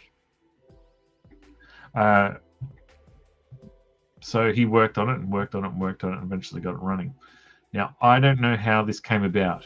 I've mentioned it to my dad, and he said, why would I even allow that? But he needed to get it out of his driveway, and he was going to, test drive it by driving it down the street. So he asked me if I wanted to go with him in it, if I wanted to go in the bus. My dad came along. We both got in the bus. And it was one of those sort of like, the mad scientist who's not sure if it's going to work, and then he's just like, as it starts revving, and his driveway is a little bit of a slope, so he's getting it up the driveway. As he reaches the peak of the driveway, that's when he chooses to tell us that it has no brakes. Now, my dad is not like the this is gonna be fun sort of a guy. He's very much the you idiot, what how could you? You're going to kill us all type of the guy. So the idea here for Mr. Pickard was to use a tree to stop the bus. Seemed perfectly logical to me as a kid. So we came roaring out of his driveway and came to an abrupt stop, embedded in the trunk of my neighbor's tree. And for years to come, this was a monstrous tree. Like it was like Guardians of the Galaxy 1 Groot, like Groot's dad and uncle in one. And so this tree took it like I was going to say took it like a man, but it took it like a tree. Because a man couldn't take a full bus. At least not the men I've met.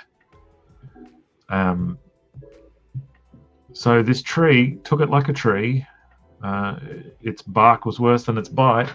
But this tree, it's sported a wound for many years. It was one of those, I don't know my trees. I don't know my trees for my forest for the trees. Something joke. But this is one of those foliage type trees, mate. No, so it had big, thick, black bark. And in this particular part of it, the bark had been parted like Dave Pickard was Moses and his bus was a large staff. What type of car was a bus? It was a monstrous bus, Steve. As far as types of bus, I think it was a Venga bus. They named it no, this is like a bus, like an American school bus, but it was blue. Like it looked like those big yellow things. Yeah, they made a famous song about it, the Venga bus. That was about Mr. Pickard's vehicle.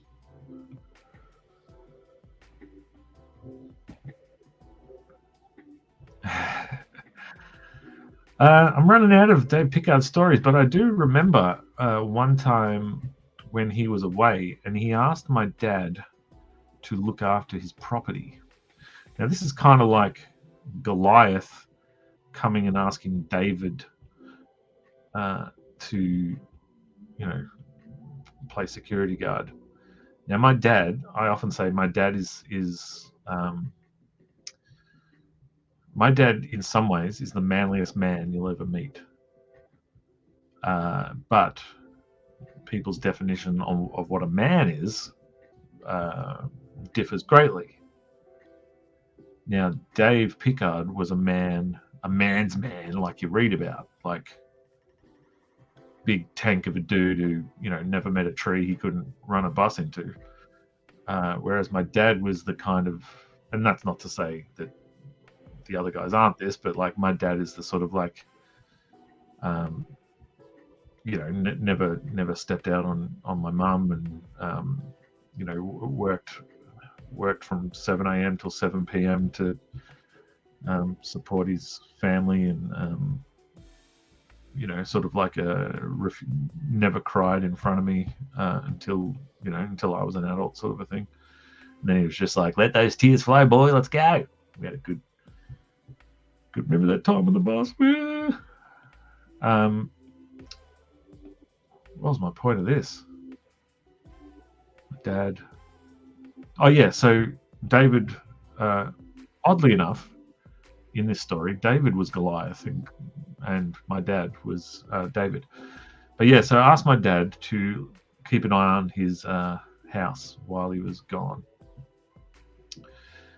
At this stage, I'm 15, 16 or something. And my dad sees something.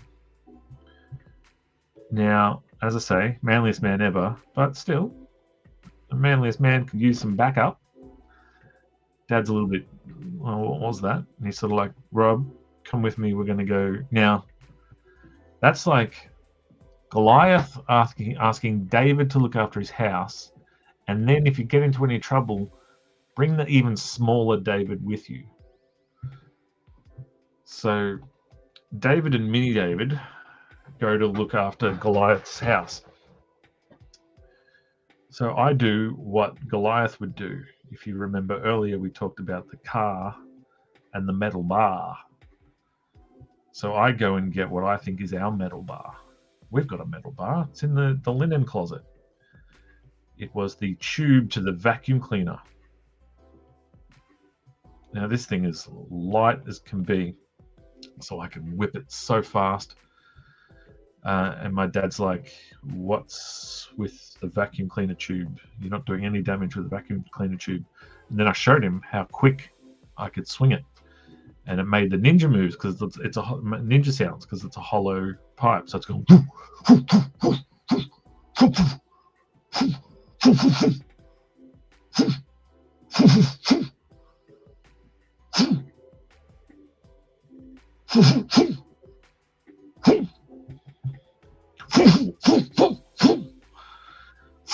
It does that. And my dad is, for the most part, unimpressed. But I've impressed myself, and that's what's important.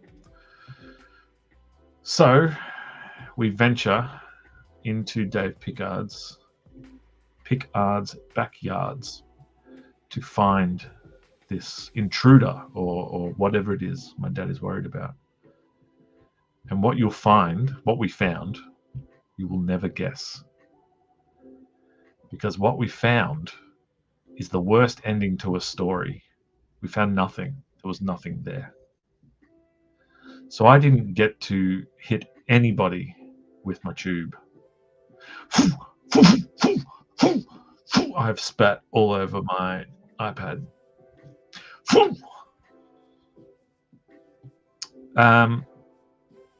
Yeah, so I didn't get to hit anybody with my tube, and that would be the case for a long time till I met my wife.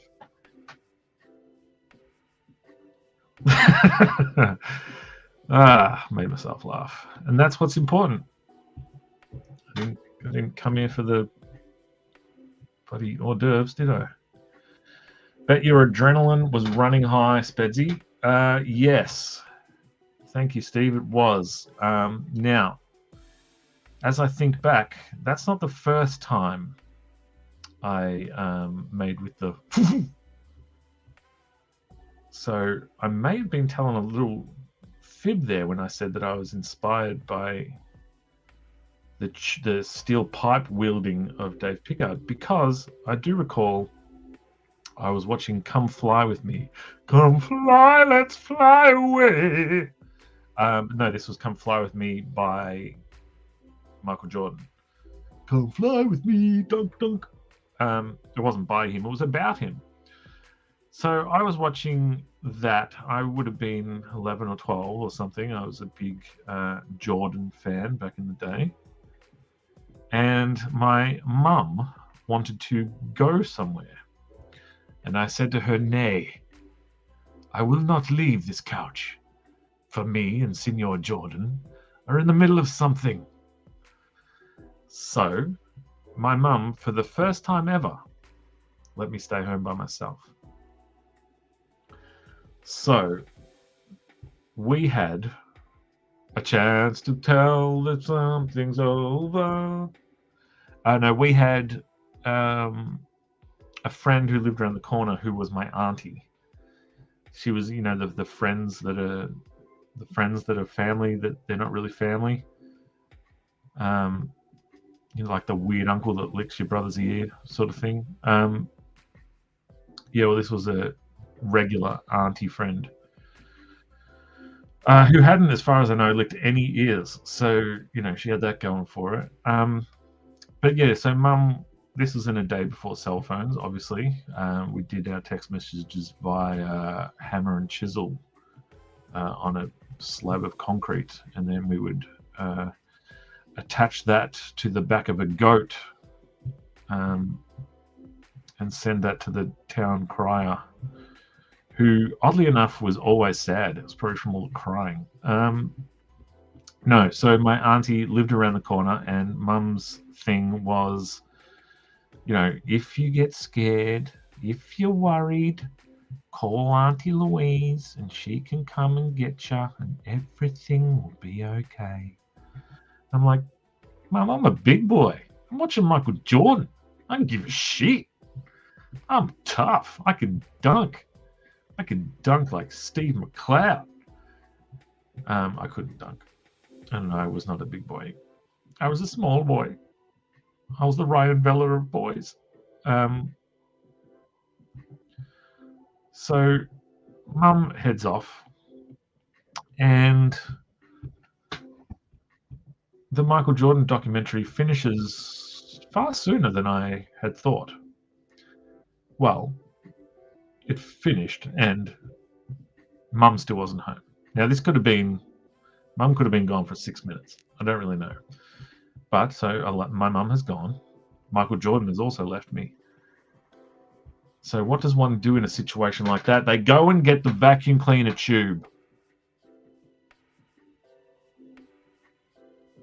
I went and got the vacuum cleaner tube just in case. Just in case I needed to what? So I'm walking around with the tube. I'm looking out the window. I'm trying to work out when is my mum going to come home. Because deep down I know this tube sounds cool, but I'm just a little baby. I'm not fit to wield a tube. At this stage, I hadn't even thought about hitting anybody with a tube, let alone had hit anybody with a tube. So I start to panic. No amount of is calming me down. So I ring Auntie Louise. She said, "What's that sound in the background?" And it was me. No. So she comes barreling down the hill like a good judo auntie.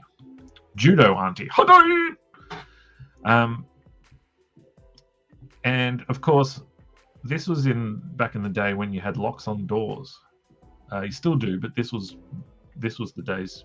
This was also the days where you had locks on doors, like today, like these days.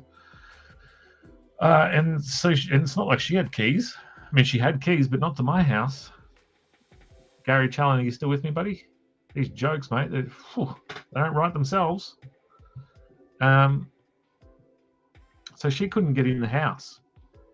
So all she could do was, talk me off the edge. Like, instead of put the gun down, it was like, put the tube down, stop the foofing. And then much to my mum's chagrin, my mum pulls up moments later and she just looks at me with just like, "You're not ready, kid. You're not ready." Next Michael Jordan documentary came out. I watched it from my high chair. Mum had forced me to revert back to a toddler she said, "Oh, if I could do it all over again," and she was like, "Maybe I can do it all over again." So she re-raised me. You raise me up so I can stand on mountains. You can stand on mountains no matter what your size. You don't need to be raised up. Depends on your hiking ability, of course. I don't think it's stand on mountains, actually. You raise me up so I can stand on my own. You raise me up so I can stand on my feet. I'm not sure what that lyric is, and it will plague me for about 4.5 seconds before I promptly get over it. Because at the end of the day, it's night time. At the end of most days, it's night time. So we got that going for us. I think I'm slower when I'm on a stream, said the man in his raft. Now I understand how you shade. Using flats as a reference and another layer set to multiply. What's the opacity setting? Steve, I always use 30% opacity. He says that, clicks on it, it says 26. But that's because I'm working at the moment. When I'm finished, I'll promptly put that up to 30. Yeah, flats and then separate layer. And it's actually not set to multiply, it's just set to normal. But Steve, that was your nickname in high school, I believe. Later we get to play with this guy. And that's when we get to do wacky, except it's not working. What have I done? Normal. Oh no, what have I done? Yeah, this guy. Put this guy to see, and you can do all kinds of crazy things. But normally I would go for this guy here, and then I bring this down a little bit, and somewhere in there, this will be where my secondary light source is. And then, oh, come on, son of a boisterous. And then we do some of this action. And that gives us our, like, sort of secondary light source sort of thing. And then if you want to go crazy, go back to your black shade level, select white, and now you got some highlights going. So we've got all kinds of things going on there, mate. But that's for later on down the Trizac. Right now we're just leisurely shading. Now, yeah, this is one of my more fun parts of my drawing, as I said earlier. So I probably am guilty of going a little slow, mate. Just having some fun with it. Just relaxing. Just chilling. Just talking like a talker. I'm a bit of a talker like Lee Chalk. My mate on Ring Around the Rosie, rosie.comx.studio. Yeah, that's kind of going really good, Rosie. It's funny, yeah, we put up art pieces for Ben, Ryan, and Lee. You know, and the money, all the money for those is going straight to, so it's like, you know, after the cost of the book or whatever is taken out, you know, you buy Ryan's artwork, his sorry, Alex, this is Alex Major's character, and he has this thing with the teeth that he does, but I can't pull it off. It just doesn't look good when I do it. I'm gonna go for it, see how it goes. But yeah, but so you know, Ben's and Ryan's went, and there was like a 3-second window where I was like, please let Lee's go. I didn't think of this, that like if you know, if two of them sell their stuff and one guy doesn't, that's going to be a bit awkward. And then like I barely had time to think that, and then someone snapped up Lee's piece, which is just freaking awesome. So we thought, oh, it's a shame we didn't have more. Steve, this is me playing. Yeah, when and it's probably something I really care about. It's a front cover and whatever, so maybe I am spending more time than I would. But if this was like a job that was due, I probably wouldn't be spending so much time. Yeah, so I was sort of like, oh, please let Lee's go, because as I say, I didn't really think out that had Ryan and Lee's gone and then Ben's didn't, it would be weird, So before I had time to even think that, Lee's went, which was awesome, and so we were like, now hot tip. So when you press gallery to get out of your piece, that basically locks in everything that you've done. So you can't undo once you press gallery.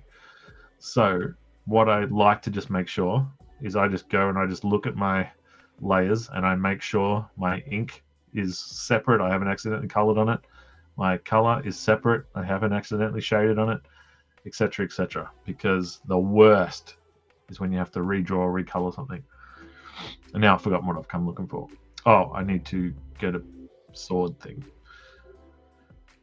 So long story short, so we were like, man, it would have been cool if we had more pieces.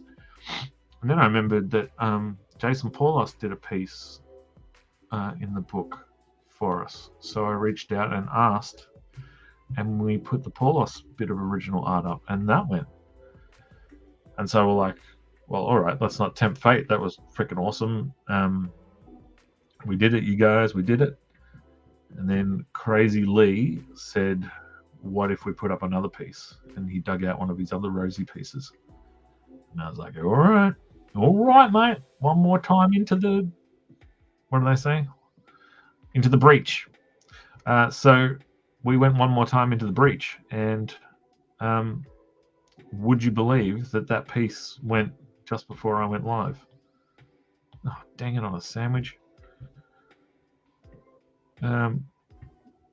So that's really cool. So people have snapped up some really cool. All right, big tall bit goes along the long edge. Big tall bit is not on the right edge. So people have snapped up some cool stuff. So that's really cool. And as I say, that money doesn't go in my pocket or whatever. That's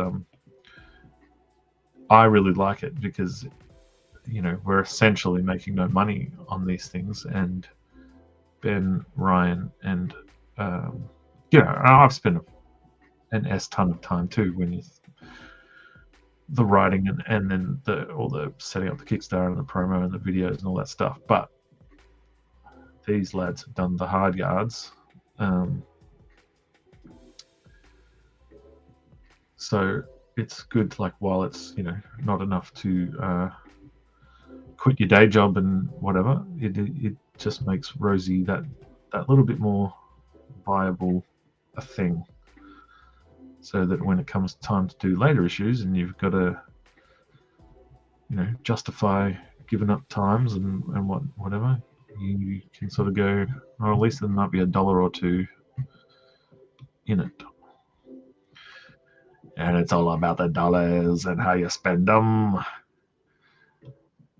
If you've got coins, you can bend them. Have you guys heard the song My Money Don't Jiggle Jiggle, It Folds? Now, my problem with that. Spedsy Rob, have a good stream. 100 viewers for only $0.5 only? Easy with getviewers.pro. Catch a promo for 10 free viewers. Okay. The only thing is, bots don't make for good mates. I learned that when me and Darth Vader went to uni together. He was just like, I'd go, all right, my shout, Darth, and I'd go get us beers. And he'd be like, I'll get the next one. And I was like, sweet. And then it would come time for his shout, and I'd say, your shout, Darth. And he'd say, no. And I'd say, but wait, that's the deal. And he goes, I have altered the deal. Pray I don't alter it further, or something. And I was just like, wow. Bots do not make good buddies. So thank you for your comment, Skip Monster Black. and your offer of buying 100 viewers. But you don't make friends with salad, and you don't make friends with bots. Although C-3PO and R2-D2 did seem like chums. So, who knows? What am I? Who am I? Who am I? Gary, are you out there? Who am I? So right now we're doing a little something that could possibly, we'll see. Oh, we'll see. That's trouble. I put that on the wrong layer. See, be careful. There you go. Rightio. Now I'm going to see if I can put a little blur on this and make those. That doesn't look very good. Looks a little bit like it's glowing. A little bit. Is it even worth doing though? Let's put another one in there. Oop, that's gross. Oop, that's gross too. Yep, that's gross. We'll put that one behind that one. There she goes. Right. And then we'll try. We might even put another one of these. Go like this. Go like that. Put that there. Let's give him a little wordty.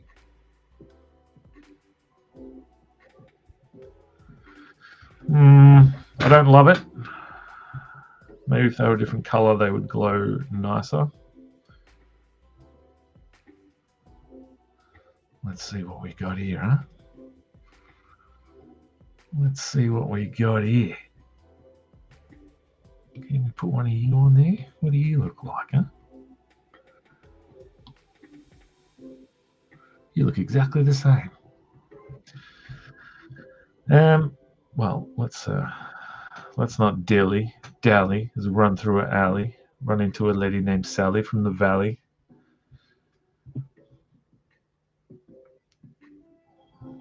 I don't love it, but we're just going to leave it there for now. We'll fix it later. Yeah, it kind of looks shizer. I think it looks better not glowing. We'll keep the glow there though, bro. We'll save it for later. The wonderful brushes of Spedsy.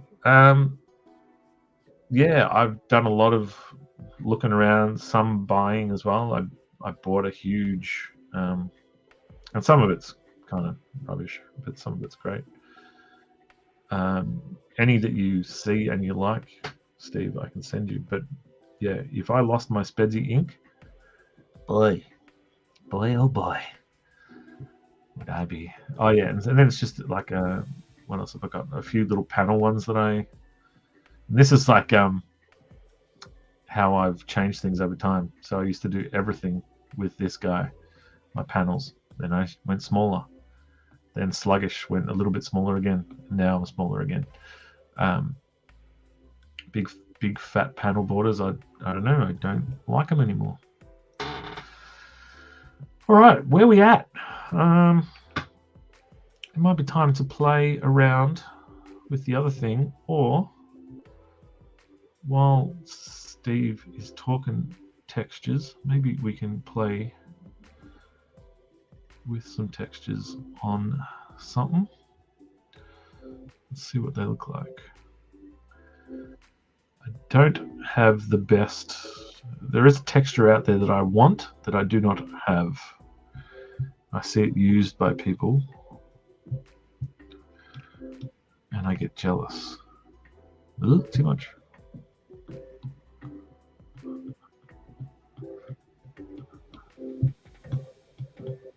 That's pretty gross, but when you bring it down, no, it's still too dark. I don't like it. Go away, you. Away with you. No, we won't do this now. This is kind of boring stuff, I think. Try one more real quick. Grunge, maybe? Too much.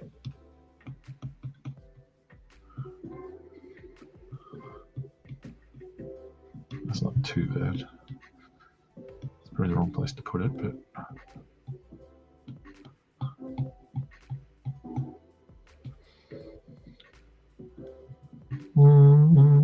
don't hate it. Which one's that? That one? So, Steve, I use a clipping mask above it, which is probably what everyone does, but just in case. And that way you can, you know, play and not worry about it going all kinds of places.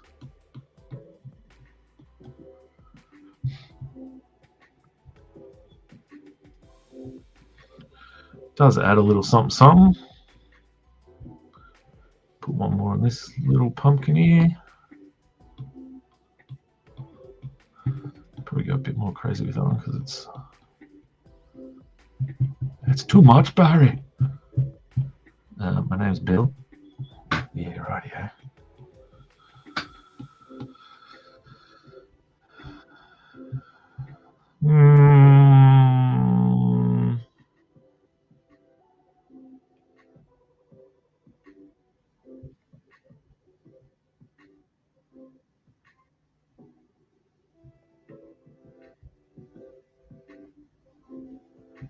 Not bad, not bad.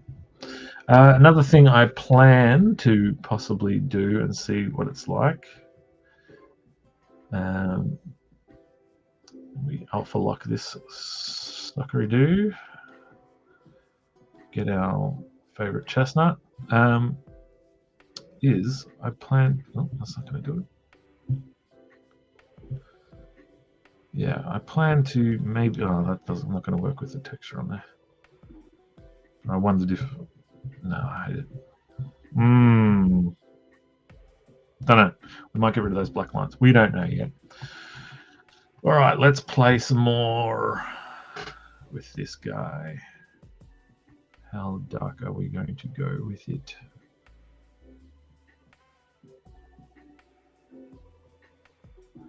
Now, what I sometimes do is start super dark, so you know exactly what you're doing. Steve, in case you didn't know, I'll show you this other trick, which is fun for changing your color game up. So if you go at the top here and go to gradient map, you can start putting, so you are affecting your whole color layer. So you want to maybe duplicate your layer so that, you know, when you change your mind down the track, you can, you know, you haven't absolutely destroyed what you've done. But so what you got here, applying these different gradients up the top, and then you can reduce the opacity of that gradient.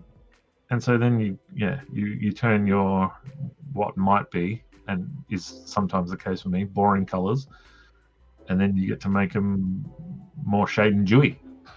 Now Shaden does this with just picking awesome colors, but you can cheat and you know, go kind of stylistic this way. But yeah, but those things I don't really like to do until the very end, because I feel like it's kind of like you're building a foundation, and if it's tricky if you put those two together. If you start sort of, I don't know what I'm saying. Who knows, mate?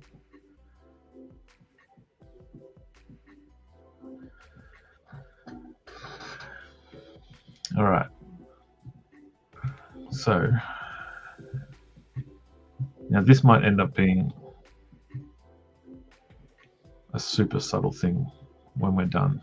So it might end up being only this amount, but that looks pretty sweet if you look at that boob. But I start with it like this just so I know exactly where I'm doing it. The tricky thing is, though, because you have to keep, if you lose your pen, lose your color, you've got to put it back and then select it again. So what I like to do, I mean, it's there in my history, but do I trust that? So if I've got an empty one somewhere, I'll just put the color in there so I can remember to go back, because you're inevitably going to have to fix up little bits like that. Tell you what, though, it's a pretty good looking boob. I learnt how to draw. I mean, that is a Nick May character. So, but I 100% learnt what passes for my anatomy drawings by, well, I think copying Dan May, who learned it from Nick May. Dan and I both drew muscly dudes the same way.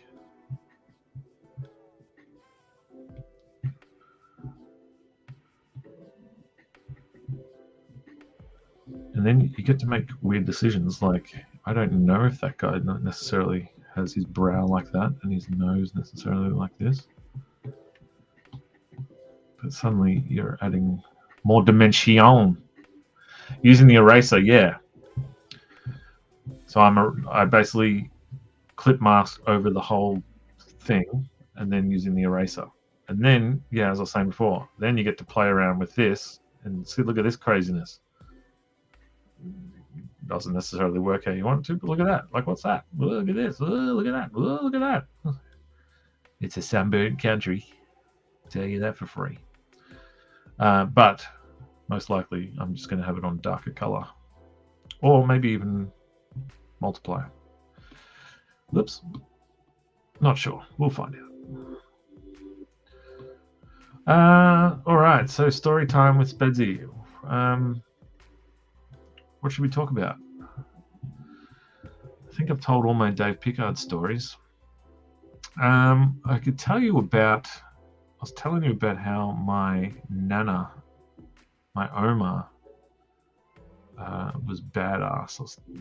How she, oh, actually, no, I just reminded myself of another story about, so she was in Holland during World War II, and they hid Jews in their backyard underneath their vegetable patch.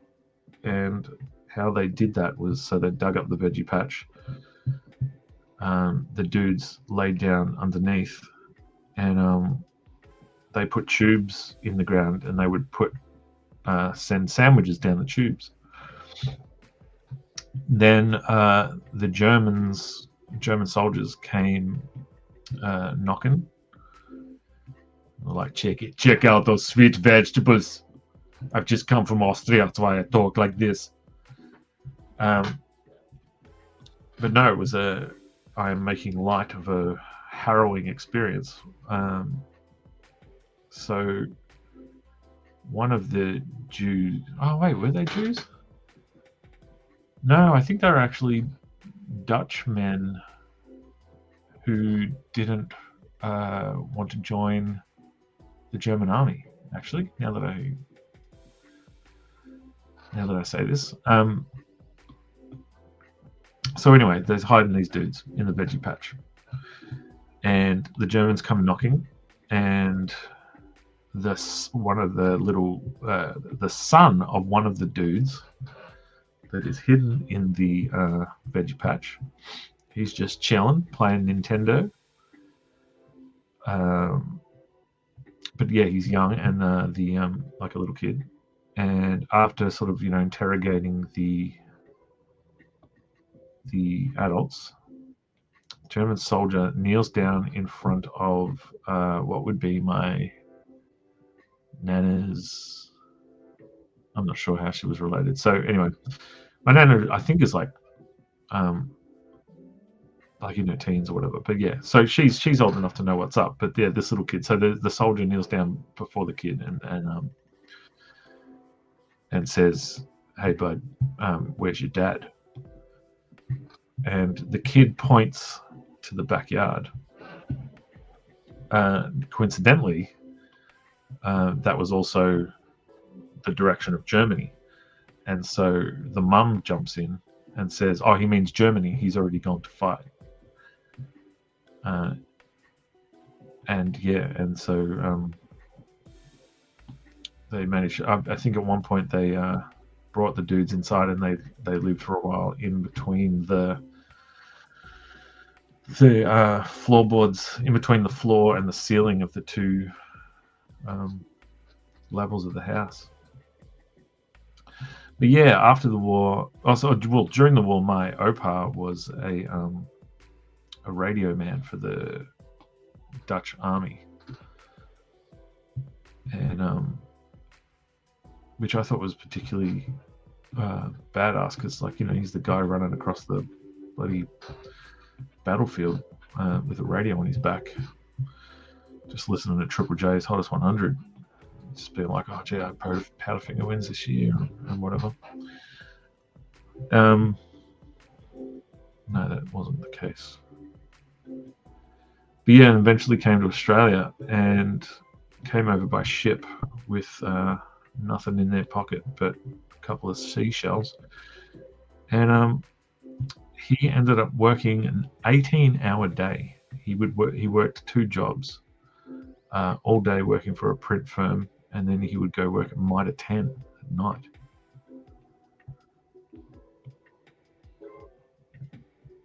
And it kind of doesn't get more badass than that. And he was a bit of a strict old dude. And yeah, it would turn out that my uncle, like not my blood uncle, my blunkle, but my mum's sister married a dude. Together for a long time, but he was cheated on her for 12 years. And we all said that fortunately for him, my opa had passed away just before that whole thing came out, because my opa would have taken that bitch to Germany, if you know what I'm saying.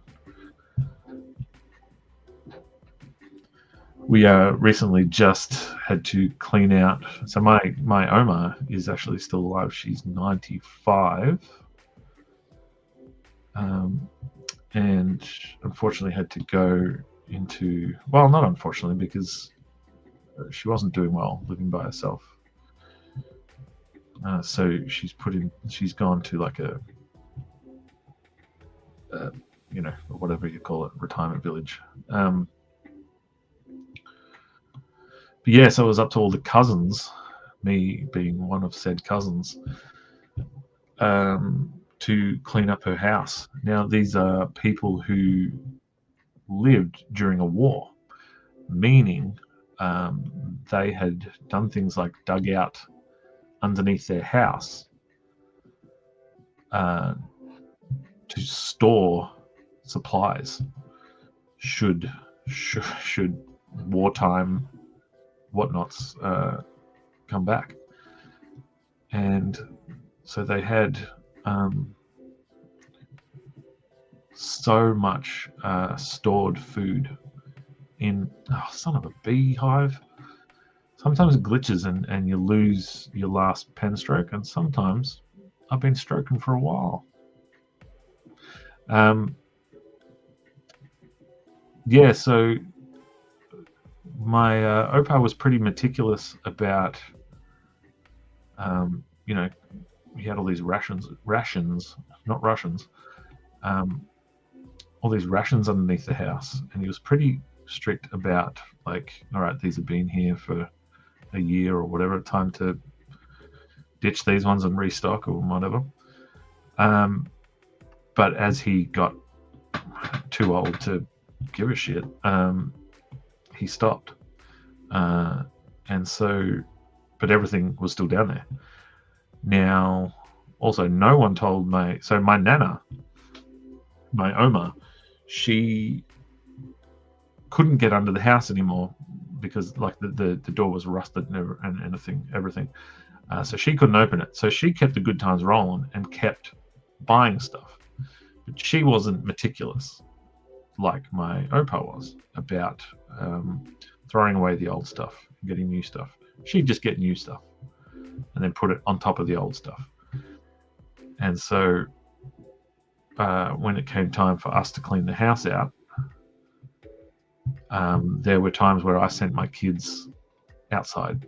I said, whatever spores are living in here, I don't want you breathing them in. This is a bullet I will take, and you, as my spawn, must live on, so that the family name will linger like dust on the wind. That doesn't look that good.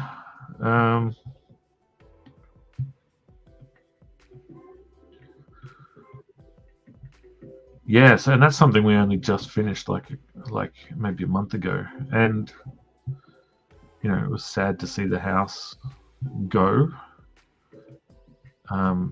But my Oma is now somewhere where she is looked after and where she's warm, and like, because she would like, heaters cost money, so I'm not putting it on. Food costs money, so I'm not eating it. I swear I had dinner, I didn't. So now she's somewhere where the heater is on, they bring the food and all that sort of stuff. I think we're going to do a bit of a metal shine on this later, maybe, hopefully. Right now we'll just do this thing. Oh, I like those colours. Shame they won't stay that way. Might just do one more of the.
Boy, is my face red.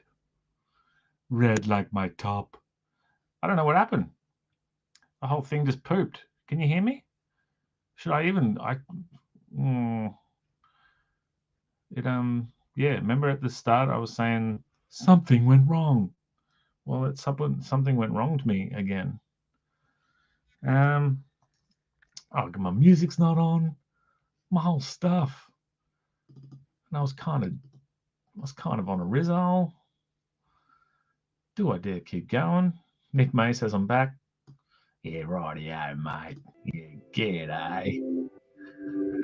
It's sort of like, should I get going then while the goings get going? Going gets good, something or other. But y'all are still with me, so maybe I should keep going. I don't know. I feel like I was having a good time. Apologies. I just, desperate attempt to get things to work. I turned some stuff off.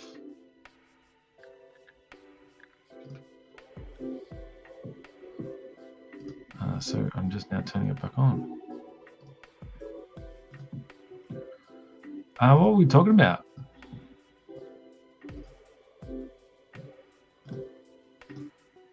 Were we talking about anything cool? If I do drop out again, I'm probably going to cry a little bit and call out to my friend Sizzle and tell him to, although he's probably asleep, because he just did like a 36-hour something or other. So thank you for sticking with me, you crazy, beautiful people. Even through what felt like forever, closing it down, opening up, closing it down, opening up, foof, foof, foof. I even got the vacuum cleaner tube out to see if that would help. I'll just spruce this real quick. If you don't know, we do have a Kickstarter going, rosie.comex.studio, where we are pimping both Rosie around the ring around the Rosie, and Battery Hen. My copy of Ring Around the Rosie went to Gary Della. That was my wedding present. So I don't know where my other copies are. So if you went there, that'd be great. But if not, all good. If I drop out again, thank you to the people who texted me and said, I don't know if you're aware, but you don't exist anymore.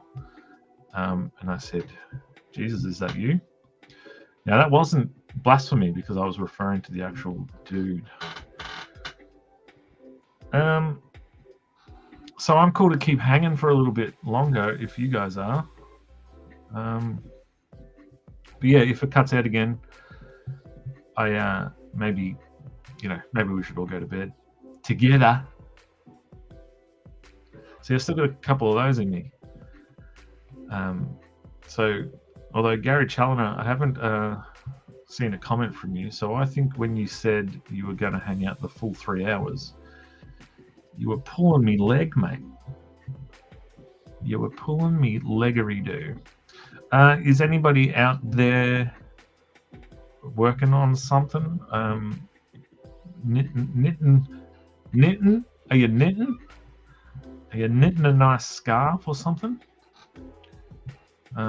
Perhaps you're crocheting. Crochet the night away. I believe, if you're not sick of my face and head area already, I will be back here tomorrow night with Lee Chalker, Peter Wilson,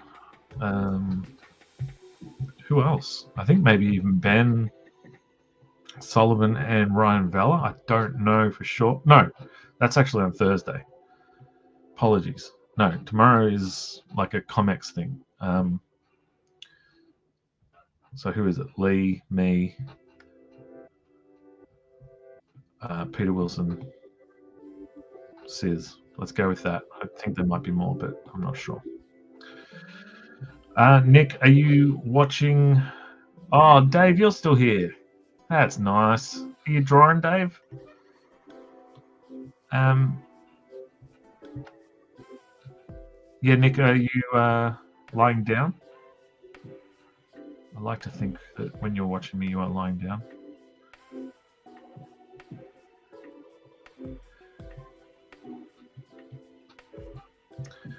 Being the consummate professional I am, just let me Google consummate, make sure I'm saying it correctly. Trying to edit. Well, I must be a real help having me blabber on, Dave, in the background while you edit something. I assume you mean not editing a script, because that would be a nightmare with me in your earlobes. Now, Dave, I'm perplexed because, you know, my jokes are groan-worthy for you on Drink and Draw. And this is kind of like Spedsy Uncut. This is like with no one here to tell me there's no groans. So I'm just like going to keep going. I'm lying down on the couch and you're on the TV. Oh no, Nick, can your rest of your family hear me? Like, I would almost rather you were watching porn on the TV in front of the family. I mean, I would be less embarrassed because I wouldn't be there. I'm on the TV. Are you eating snacks or anything?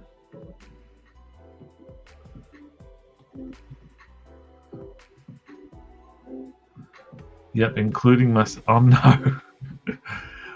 All right, well, if Trine is there, dare I tell her a story? Now, you know the story. I told it just recently. But, so, Trine, you're not in front of me, so I feel like I've got the guts to say this. But I had a crush on you back in the day. And if I'm being brutally honest, part of me still does. But I'm happily married, so let's put it away. But back in the day, when Nick and Dan were living in the backyard in a tent, no, Dan and Nick were living in that apartment thing, and you were going away somewhere for a long time. So it was my last chance because you were going to leave. So I confided in my friend Jim that I had a crush on you and that this was my last chance, etc. And he said, well, this is what you have to do. You say to her, I might not look like much, but I can run really fast. I obviously was drunk enough to take that on board, and we did this sort of weird circle thing that you would do at a wedding or something, where you go around the room and hug everybody goodbye. And so you came around to me and you gave me a hug, and it was cool because there was, she ran away. I told her already.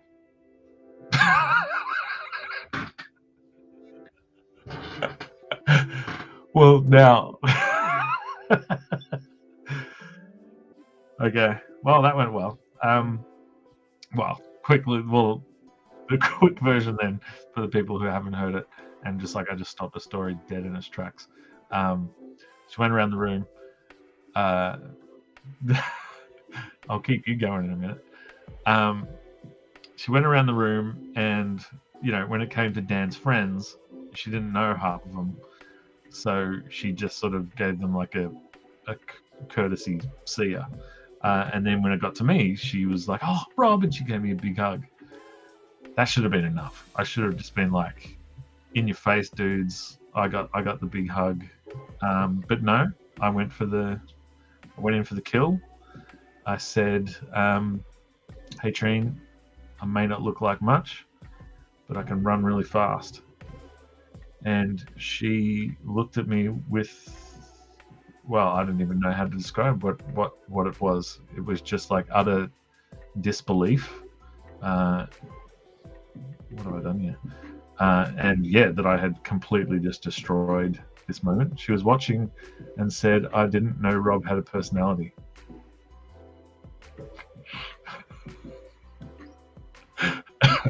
I mean, at least she knows who I am, or recognizes me, which take, to bring us full circle.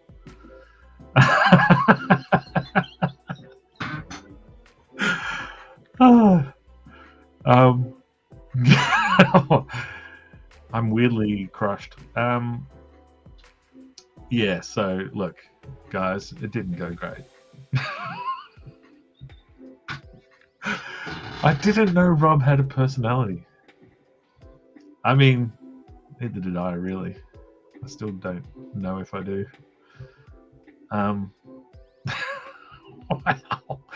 Wow. I contemplated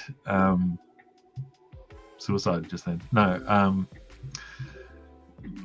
when it crashed, I thought I'll just, like, if I am able to get back in, I'll just hang it up straight away, because there's no coming back from this. But then I would have missed out on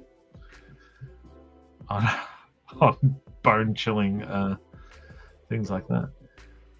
They might not have been her exact words. Okay, well, I'm going to need to know the exact words. I still have a crush on Delta, so I totally get where you are at. I am also in a happily committed relationship, and it's not with Delta. I mean, I've been a fan of a few different airlines, but I don't know that I've ever had a crush on one, Alex. Or is Delta a car hire place? Even so, I mean, budget, it's in their name. They can both budget, like you can move stuff in a car, like it's easily budged, but also if you're on a budget, they're cheap. So I'd have a crush on budget if it was up to me.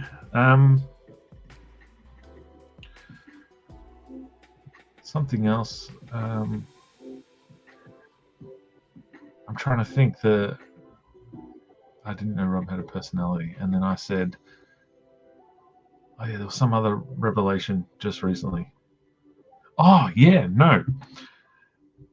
This is another bullshit story, but as in it's real, but it's bullshit that it happened. No, I had a crush on this lady who was also going overseas. She was leaving for a long time, but we had a dalliance before she left, and so I said, "Hey, can we hang out before you go? Can we go see a movie or something?" So she was down to go to the movies. So sweet. So I said, "Oh, I'll pick you up." I drove around to her house. She then said, "Oh, do you mind if we stop at my brother's house?" And I said, "Yeah, that's fine." So we stopped at her brother's house. Now, her brother, I was friends with her brother. But her brother and myself had a lot of friends in common. So we get to her brother's house, and her brother is hanging out with a few of my mates. Coincidentally, some of her mates. So she disappears into a room talking to her brother. Then she comes out and she says, my brother and the boys are coming to the movies. So now our date has turned into a group affair. So shot to the heart, and you're too late for the movies. You missed the previews. But that's, all's not lost. I'm still going to the movies with her. I'm still going to sit next to her. So that's fine. However, we get to the movies, get the tickets, and we're walking down the aisle, and just, sort of by accident, by the way everyone sort of shuffled around, there was one of our mates between us walking down the aisle. But I thought, once we get there, she'll sort of say, "Oh, Rob's sitting next to me." No, she didn't. She, my mate sat between us for our date. But I'm watching this bullshit movie and just going, how the hell did this even happen? But I think that's all right. I've still got the drive home. It's like a 20-minute drive. Still got 20 minutes to hang out with just her and me. All will be good. Walking out of the cinemas. My brother said he's going to drop me home. Oh, okay. Yep, no worries. No worries. I was disappointed. So disappointed, in fact, I got in my car, and I'm not a hoon by any stretch. Quite the opposite. I am a little grandma driver. But in this car park late at night, and there's no cars around, except, and they've driven off, and I'm sitting there and I'm quite upset. So I think I'm going to do a burnout. I'm going to do an angry burnout because I'm so upset. So I put it in gear. I put it in neutral. I mean, you can tell I know how to do burnouts.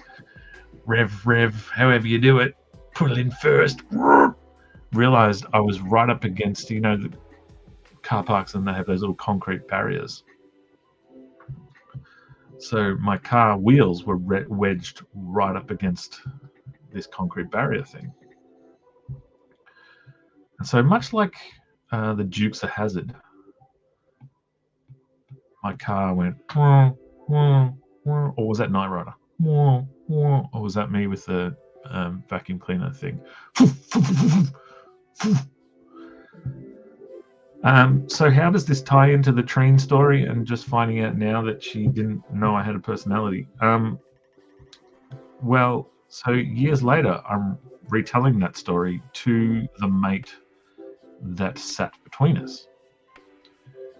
And he goes, dude, she begged me to get in between you and sit there. Now, this is years after the fact. I am, as we're talking about, Alex, happily married and all that sort of stuff. But still, shot to the heart, and she's to blame. She gave my mate a bad something. Yeah, so, that's how that went.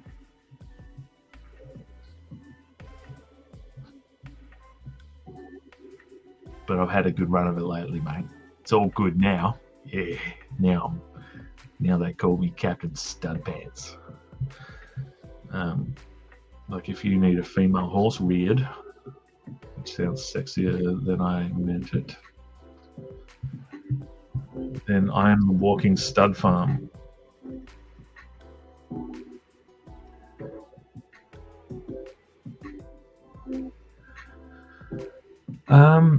Well, we're coming up on 3 hours. So, firstly, thank you so much, you beautiful specimens. I feel like I've taken twice as long as I would have had I listened to a podcast that wasn't my own voice. But I must admit, hanging out with y'all is pretty cool. And it's kind of like, I don't know what it's like. It's like when you're in a group of friends and you're talking and someone tunes out and all that sort of stuff. I like to think right now, no one's tuned out. In my mind, I'm telling gripping tales of love, life, and personality not havings. It's her loss, brother. Thanks, mate. Still hurts though, buddy. Right in the love biscuit. What else is in the news these days? Looks like old man Trump's going to prison. No, I don't know.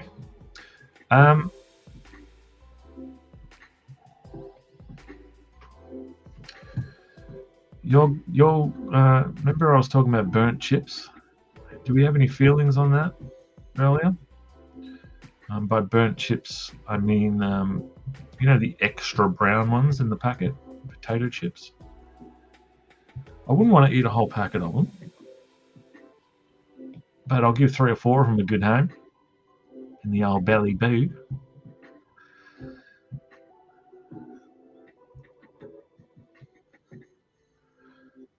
One time, let's say her name was Beck. My friend had a baby, and the baby's name was Beck. And I was holding said baby, and I held her by the arms and made her pretend, made it as though she was dancing, like la la la la. I am into hip hop, and so I pretended that she was rapping. And I go, yo, my name is Big Beck, coming straight out of Compton. And the mum scolded me for calling her Big Beck. And I meant Big Beck, like, you know, the notorious B.I.G., like they call me Big D Rolls, the Big D Zilla. When I get up on the mic, I'm like Elvis and Priscilla. But no, she didn't see it that way. She saw it as a body shaming situation. So that was the last time I got to rap with Big Beck before she went on to a less than stellar recording career.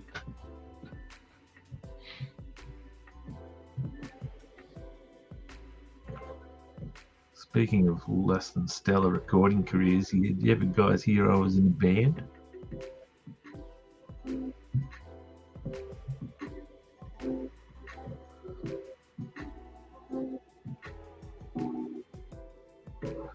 Was this one time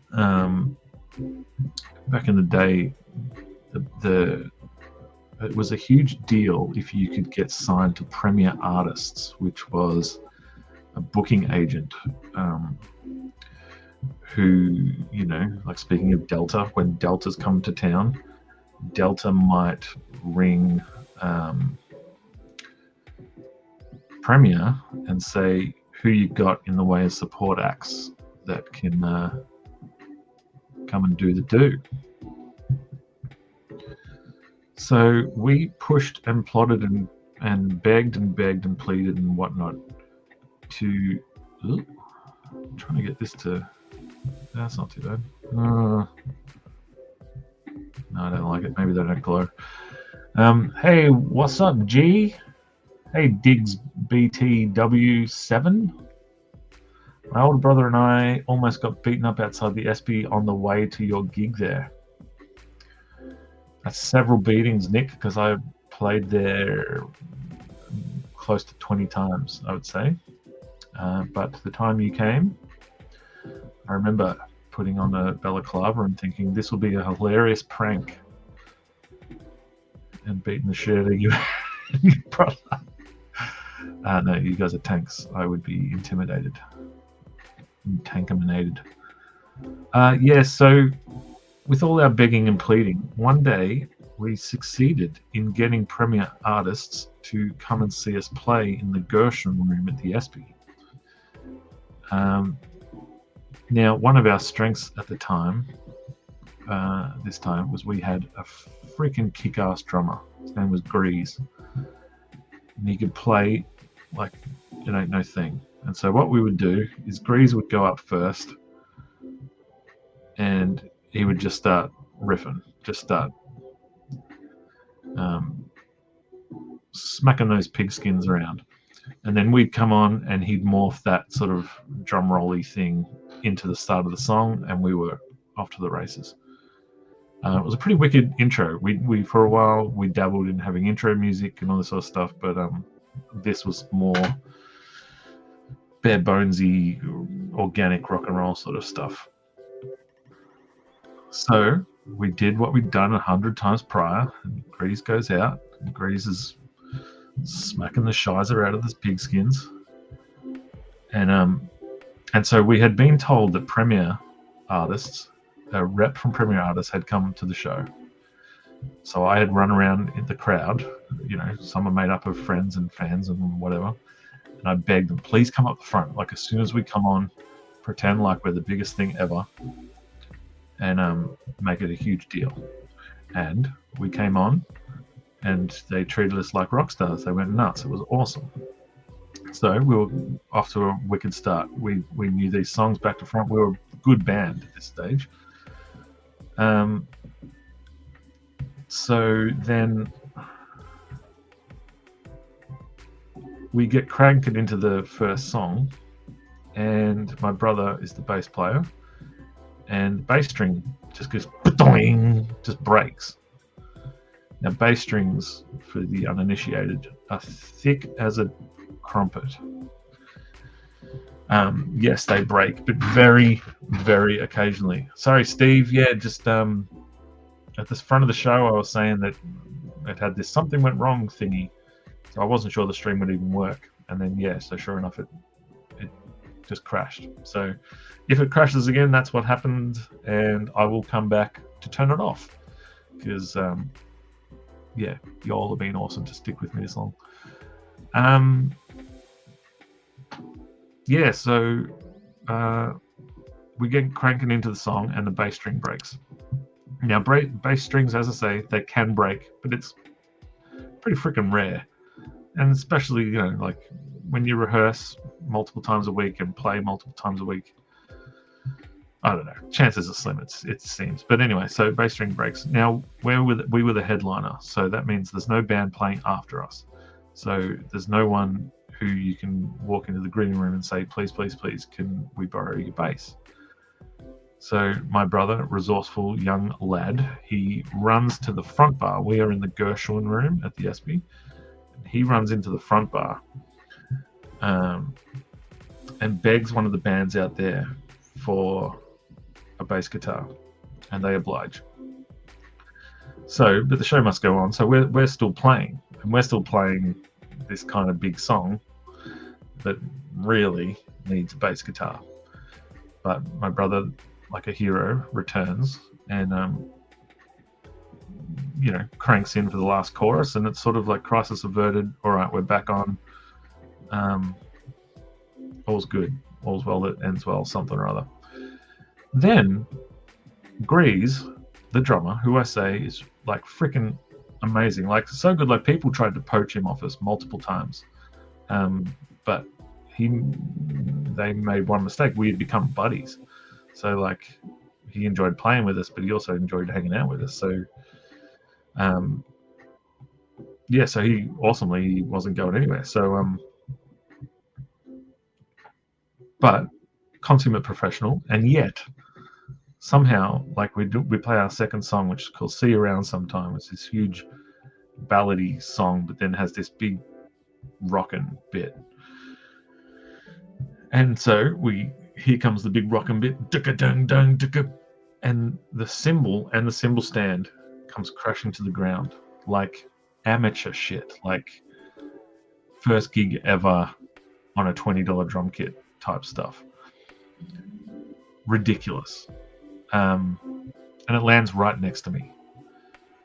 So I'm the singer of the band up the front, singer-songwriter guy.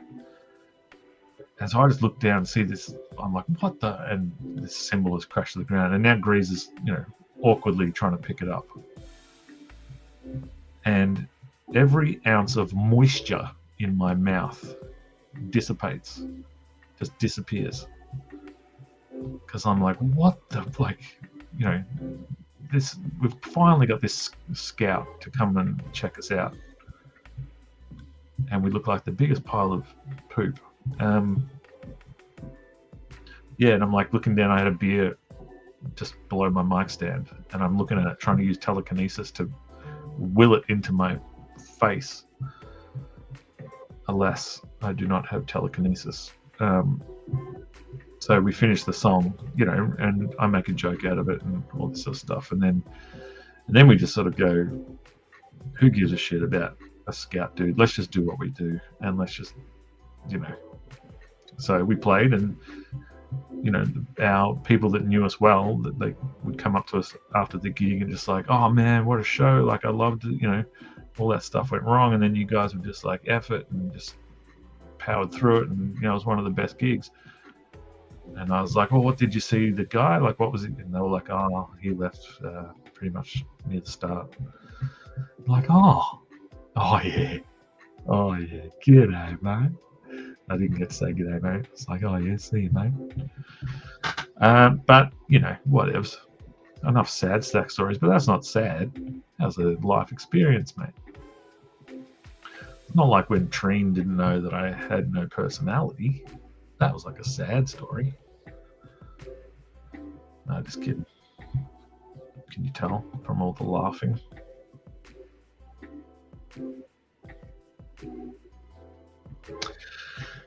So we've been through the wars tonight, guys. Not an actual war. that would be ridiculous. But not to make light of. Look, I'll just I'll stop digging that hole and I'll make a new hole. It's been a pleasure. As we wind down the show here, as Lee Chalker would say, I just want to get a text from Gary Challoner tomorrow saying, "You really went 3 hours again?" And I'm like, bro, it was a laugh a minute. No, scratch that, an hour. It was at least one laugh an hour. I've just given this lady a bulge. I don't think that's how females work. One day I hope to meet one.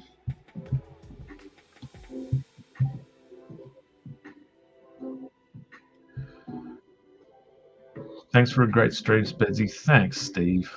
Can't believe how long you've stuck with me, man.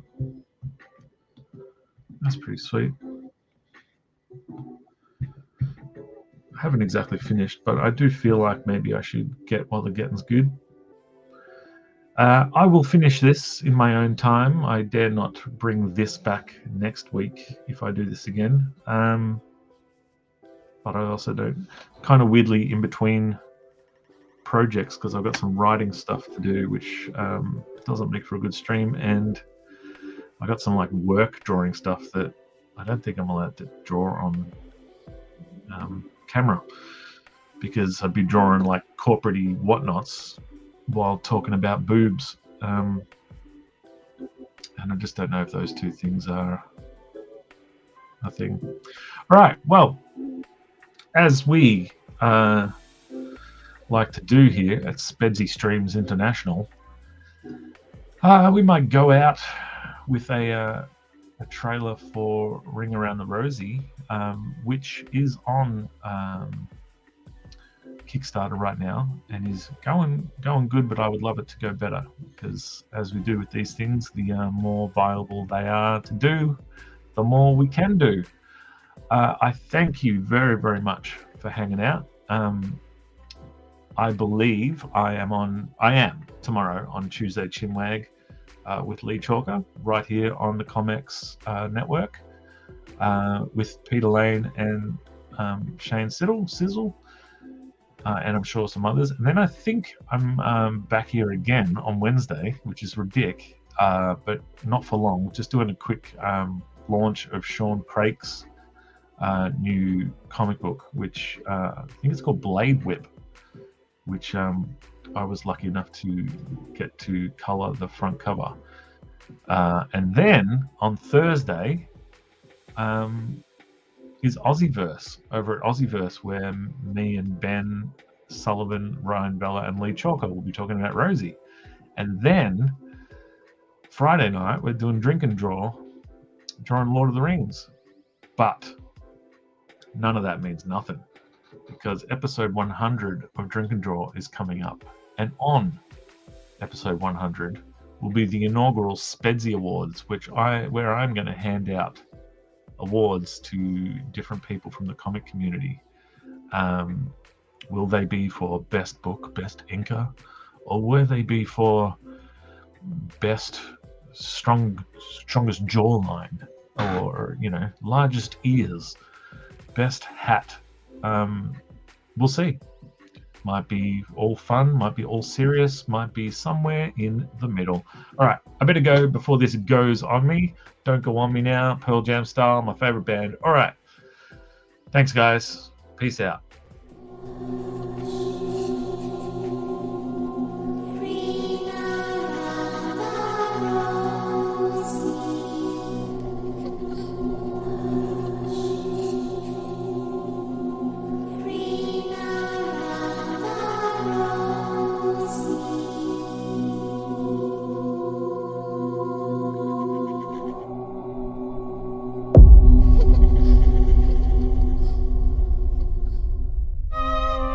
The Black Plague is ravaging much of France. The city of Plouvois has suffered a loss totaling an estimated 55,000. A rogue branch of the French military is responding to Plouvois' plight by murdering the plague at its source, the people infected. And when that death comes to Rosie's door, She responds in kind.